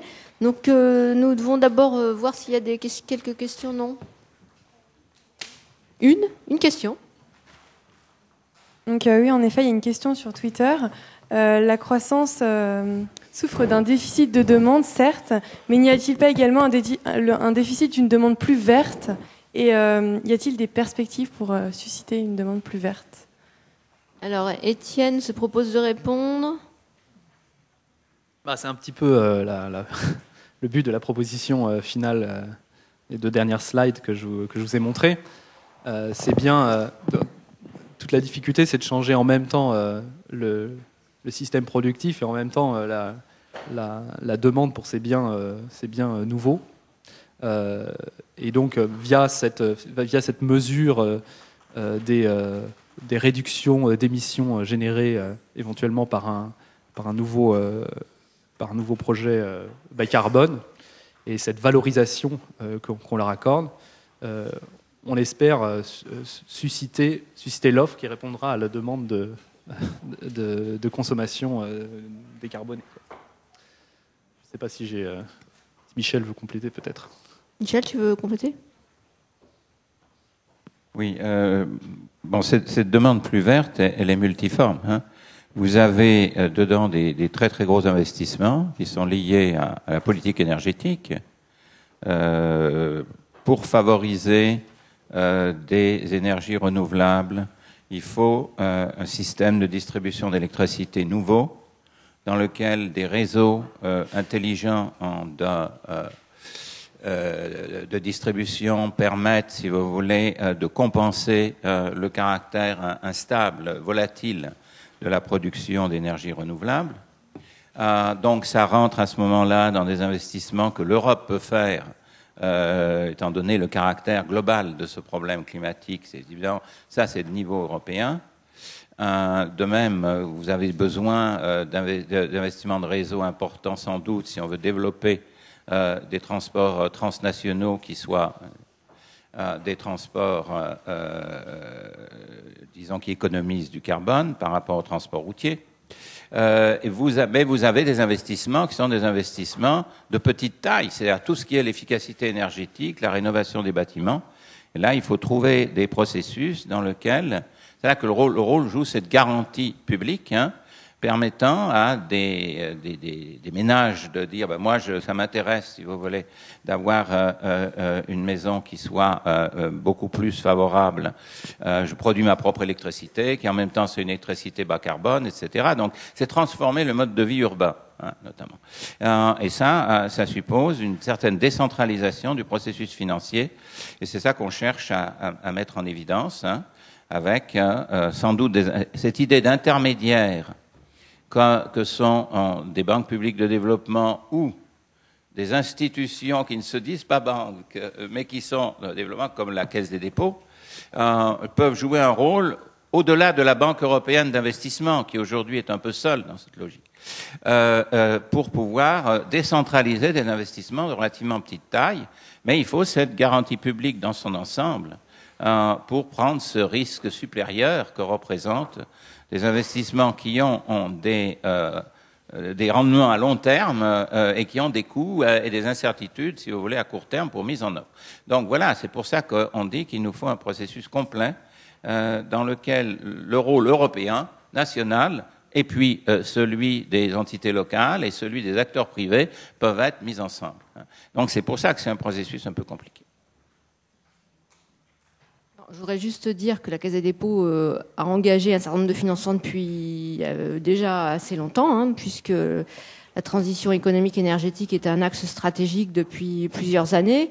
Donc il s'agit à la fois de financement en investissement ou de financement en prêt, avec la partie infrastructure que tu évoquais, et puis aussi la partie plus décentralisée sur l'efficacité énergétique, notamment dans le logement social et dans les bâtiments publics. Donc je vous invite évidemment à aller regarder les rapports annuels et les principaux chiffres, mais nous nous sommes engagés sur 15 milliards pour la TE ces dernières années. Donc, alors évidemment, ça a été articulé de manière beaucoup plus poussée dans le cadre de la mise en œuvre du plan Juncker. Donc en effet, un certain nombre de financements complémentaires sont réalisés en lien avec la BEI. Mais voilà, donc ça existe depuis déjà un certain temps.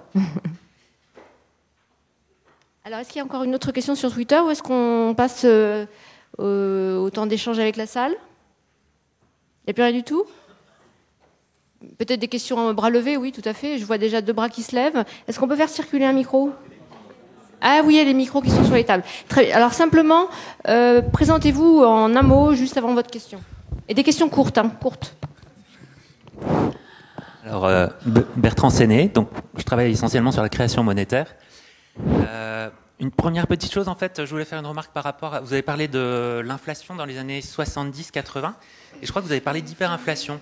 Est-ce que exact? Alors, il me semble que oui. C'est juste parce qu'il y a plein d'élèves dans la salle un peu fort. Qui n'appellent pas ça l'hyperinflation, parce que c'est une forte inflation, mais elle était contrôlée quand même. Voilà, c'est ça, ouais. Il y a plein de cas où il y a de l'hyperinflation, mais en Europe, c'était pas le cas. On est d'accord.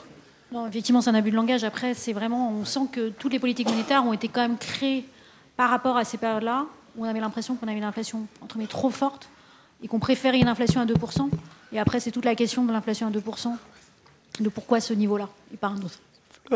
Alors, sinon, j'ai une question.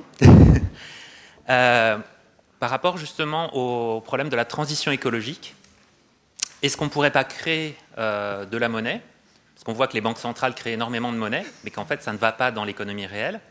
Est-ce qu'on ne pourrait pas créer de la monnaie, non pas sous forme de crédit, mais sous forme de dons, en quelque sorte, dons à l'économie, pour financer la transition énergétique? Et alors se pose, évidemment, parce qu'on en parle tout le temps, la question de l'inflation à ce moment-là. Est-ce que ça ne va pas générer l'inflation? Ma réponse en général est plutôt que ça peut ne pas en générer autant qu'on le croit. Merci beaucoup. Ça sera pour une réponse pour Michel. Il y avait une deuxième question? Oui. Je voulais, j'en ai entendu parler des croissances, mais doit-on entendre un creux décroissance? Et si décroissance, en sachant que c'est tout un autre projet politique, est-ce que ceci est adressé directement à M. Aglietta? Est-ce qu'on peut parler des décroissances dans le futur? Merci. Donc une question sur la décroissance. Peut-être une autre. Alors, je ne vais pas tout prendre. On va prendre 4 questions. Donc deux bras. Monsieur et ensuite monsieur. Oui, j'ai une observation sur l'évolution du taux de croissance annuel du PIB. Ça me gêne quand on raisonne uniquement en pourcentage. Donc c'est des taux d'évolution annuels, parce qu'ils s'appliquent sur des niveaux de plus en plus élevés. Ce qui est important, pour moi, c'est de raisonner en euros constants par habitant. Et quand on fait ce calcul-là, 1% de croissance actuellement, c'est l'équivalent de 3 à 4% de croissance dans les années 50 et 60. Comme on dit, les arbres ne montent jamais jusqu'au ciel. Et ma deuxième observation, c'est sur l'estimation du PIB, qui inclut quand même les activités non marchandes, mais surtout avec le développement des services dans le numérique, les forfaits illimités. Je crois que les estimations du PIB sont moins fiables qu'ils ne l'étaient il y a 20 ou 30 ans. C'est très difficile d'estimer l'évolution du prix lorsqu'on a beaucoup de forfaits illimités, ou si on prend le prix du transport aérien ou le prix dans le ferroviaire, on a autant de prix que de personnes qui prennent le train ou l'avion, suivant le jour, suivant l'heure, etc. Merci. Merci. Une dernière question? J'avais une question pour Gilles Dufresneau concernant le taux d'intérêt naturel et le taux d'intérêt réel. Le fait que le taux d'intérêt réel ne diminue pas, ce ne serait pas dû au phénomène de précaution, dû au fait que les innovations que vous avez citées, qui sont pour moi incrémentales et qui prennent un temps avant d'être intégrées de 20 ans, ce ne serait pas ce risque qui ferait que le taux réel resterait aussi haut? Voilà, c'est tout. Merci. Peut-être une première série de réponses. Qui commence?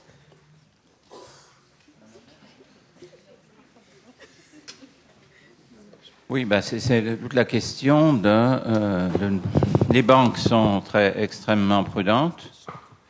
On en avait déjà parlé, ce matin dans la deuxième séance, je ne sais pas ceux qui se trouvent où y étaient. Et donc, l'idée est qu'il y a une urgence à mener des programmes d'investissement qui sont centrés sur ce problème de réduire les gaz à effet de serre. Et donc, il faut trouver des processus de financement qui soient d'un type que les marchés ne peuvent pas directement faire. Et ils peuvent être entraînés par d'autres choses. Là, on a parlé d'investissement de plus long terme qui passait par l'idée d'un budget garantissant des banques de développement dont le rôle est d'investir à long terme. Si on dit qu'on veut pousser en effet les individus eux-mêmes, les ménages, à modifier leur comportement, notamment vis-à-vis du bâtiment, donc de certains investissements qu'ils ne prendront pas en compte, qu'ils ne prendront pas directement. C'est-à-dire qu'autant on voit la possibilité de bâtiments publics d'être financés aujourd'hui dans leur rénovation, autant c'est très difficile pour les bâtiments privés, les villas, disons tout ce qui est le tissu urbain. Et en effet, l'idée, c'est, disons, d'une certaine manière, garantir leur crédit, quoi. de faire en sorte que ce ne soit pas eux qui payent leur crédit. Donc on peut introduire différentes possibilités par des garanties qui passent finalement par le budget, mais on pourrait le faire par la monnaie, en effet, directement. C'est-à-dire, à ce moment-là, ça veut dire que tout se passe, créer de la monnaie directement pour les ménages, c'est en quelque sorte, toute monnaie, c'est la contrepartie de crédit dans son émission. Ce qui veut dire qu'il y aurait un crédit de durée infinie et de taux zéro, quoi, qui n'aurait pas à être remboursé, et dont la contrepartie serait une émission de monnaie pour que les ménages s'engagent dans un processus de rénovation. Oui, c'est quelque chose de possible, je pense. C'est peut-être même, disons, souhaitable. Il faut simplement changer assez profondément la logique aujourd'hui de la création monétaire. Ça peut entraîner quelque chose de fondamental dans le futur. C'est-à-dire que c'est plus les banques qui créeraient de la monnaie, elles passeraient directement par une entité publique, et donc la monnaie, qui est un bien social essentiellement, il n'y aurait plus cette contradiction entre un bien social qui est créé par des entités privées qui chargent du profit en faisant ça. Moi, je pense qu'en effet, c'est peut-être une occasion de lancer une transformation dans ce siècle du mode de création monétaire, et qui devienne véritablement quelque chose qui dépend de la société dans son ensemble par l'intermédiaire d'une puissance publique qui est la puissance qui crée la monnaie, et puis c'est tout. Rien d'autre qu'une seule puissance publique créerait la monnaie, elle serait à ce moment-là, si vous voulez, adéquate à son concept qui est d'être un bien public. La monnaie est fondamentalement un bien public. Moi, je suis entièrement d'accord avec, disons, des expériences qui pourraient être de chercher à voir si ça marche, etc. Alors, dans les pays où il n'y a pas de cash, où il n'y a plus de cash et où ils ont des problèmes, si vous voulez, pour créer leur base monétaire, qui est la Suède, ils sont en train de mettre en place une monnaie digitale qui serait directement, en quelque sorte, créée par la Banque centrale et distribuée aux individus. C'est quelque chose qui veut aller dans le même sens. C'est-à-dire que si vous avez une réduction du cash, vous pouvez en profiter pour ne plus avoir ce système à deux niveaux, c'est-à-dire qu'il y a des dépôts et puis il y a des billets qui sont qu'une fraction des dépôts, etc. Et vous passez directement à une création monétaire par l'entité publique. Alors, qu'est-ce qu'il y a d'autre? Décroissance. Décroissance, qui c'est qui en parle? La décroissance, moi, j'ai un problème là-dessus, si vous voulez. Bon, je sens que des pays qui sont à population décroissante, en effet, et vieillissante à la fois, sont en train de penser. Le pays qui pense ça, c'est le Japon, pour l'instant. S'il y a un pays qui pourrait, si vous voulez, aller dans ce sens, et qui en est pas loin d'ailleurs, la croissance au Japon est extrêmement faible, donc faire de la décroissance un régime, disons, qui soit un régime soutenable. Parce que, venons maintenant à la question croissance soutenable et inclusive. À mon avis, une telle économie, fondamentalement, il faut qu'elle sorte du capitalisme. C'est-à-dire que la nature du capitalisme, c'est l'accumulation de l'argent pour l'argent. C'est-à-dire faire du profit, réaccumuler le profit, etc. Le capitalisme est fondé là-dessus. Si vous dites qu'une économie soit en permanence en décroissance, il faut organiser l'économie par rapport à cet objectif social, d'incorporer de manière inclusive des populations qui donc produiront, si vous voulez, par rapport à un État stationnaire fondamentalement qui est derrière ça. Et puis, c'est-à-dire que le niveau de vie par tête doit être, si vous voulez, un niveau de vie qui soit un niveau de vie permanent. Et la décroissance correspond à la baisse de la population. Mais attention, le point qui est crucial derrière, c'est que nous sommes dans une situation très, très différente parce que nous sommes le plus loin possible d'une croissance inclusive dans le monde entier, avec des inégalités gigantesques. Et inégalités gigantesques, des discriminations, tout un ensemble d'exclusion d'une partie des populations. Et donc, ça suppose une période de transition dans laquelle cet objectif social d'inclusivité de toute la population doit être pris en compte. Et dans cette transition, certainement, l'essentiel, c'est de transformer les modes, les incitations, les prises de décision, de faire introduire une prépondérance du public qui a été beaucoup trop, si vous voulez, mis sur la touche dans la phase de globalisation financière, ça c'est évidemment décisif. Et à terme, probablement, on arriverait vers un État stationnaire. Oui, moi je vais dire quelques mots sur la question concernant le taux d'intérêt. En fait, pourquoi est-ce que le taux d'intérêt a du mal à baisser? En fait, c'est pour deux raisons. Bon, bien sûr, le taux d'intérêt est bas parce que l'inflation est basse, mais surtout les taux d'intérêt nominaux, eux, on ne peut plus les faire baisser parce qu'il y a deux phénomènes actuels qui est la trappe à liquidité et la trappe à sûreté.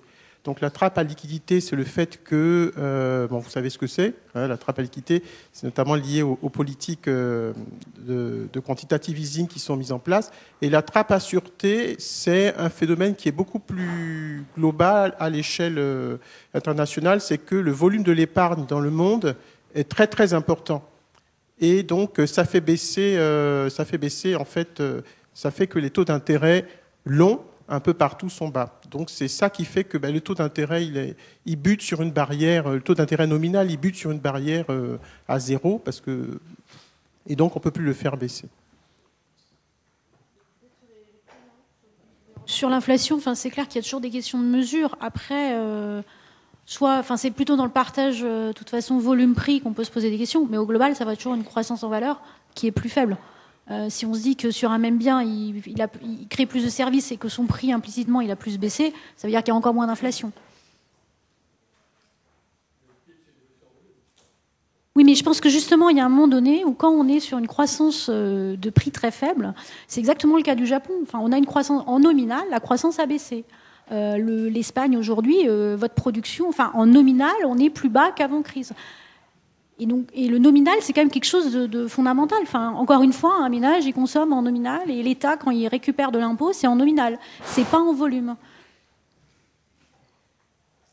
Merci beaucoup. Je crois que nous sommes arrivés au terme, puisqu'il est 16h. Et donc, merci d'abord aux intervenants. Et merci à vous tous.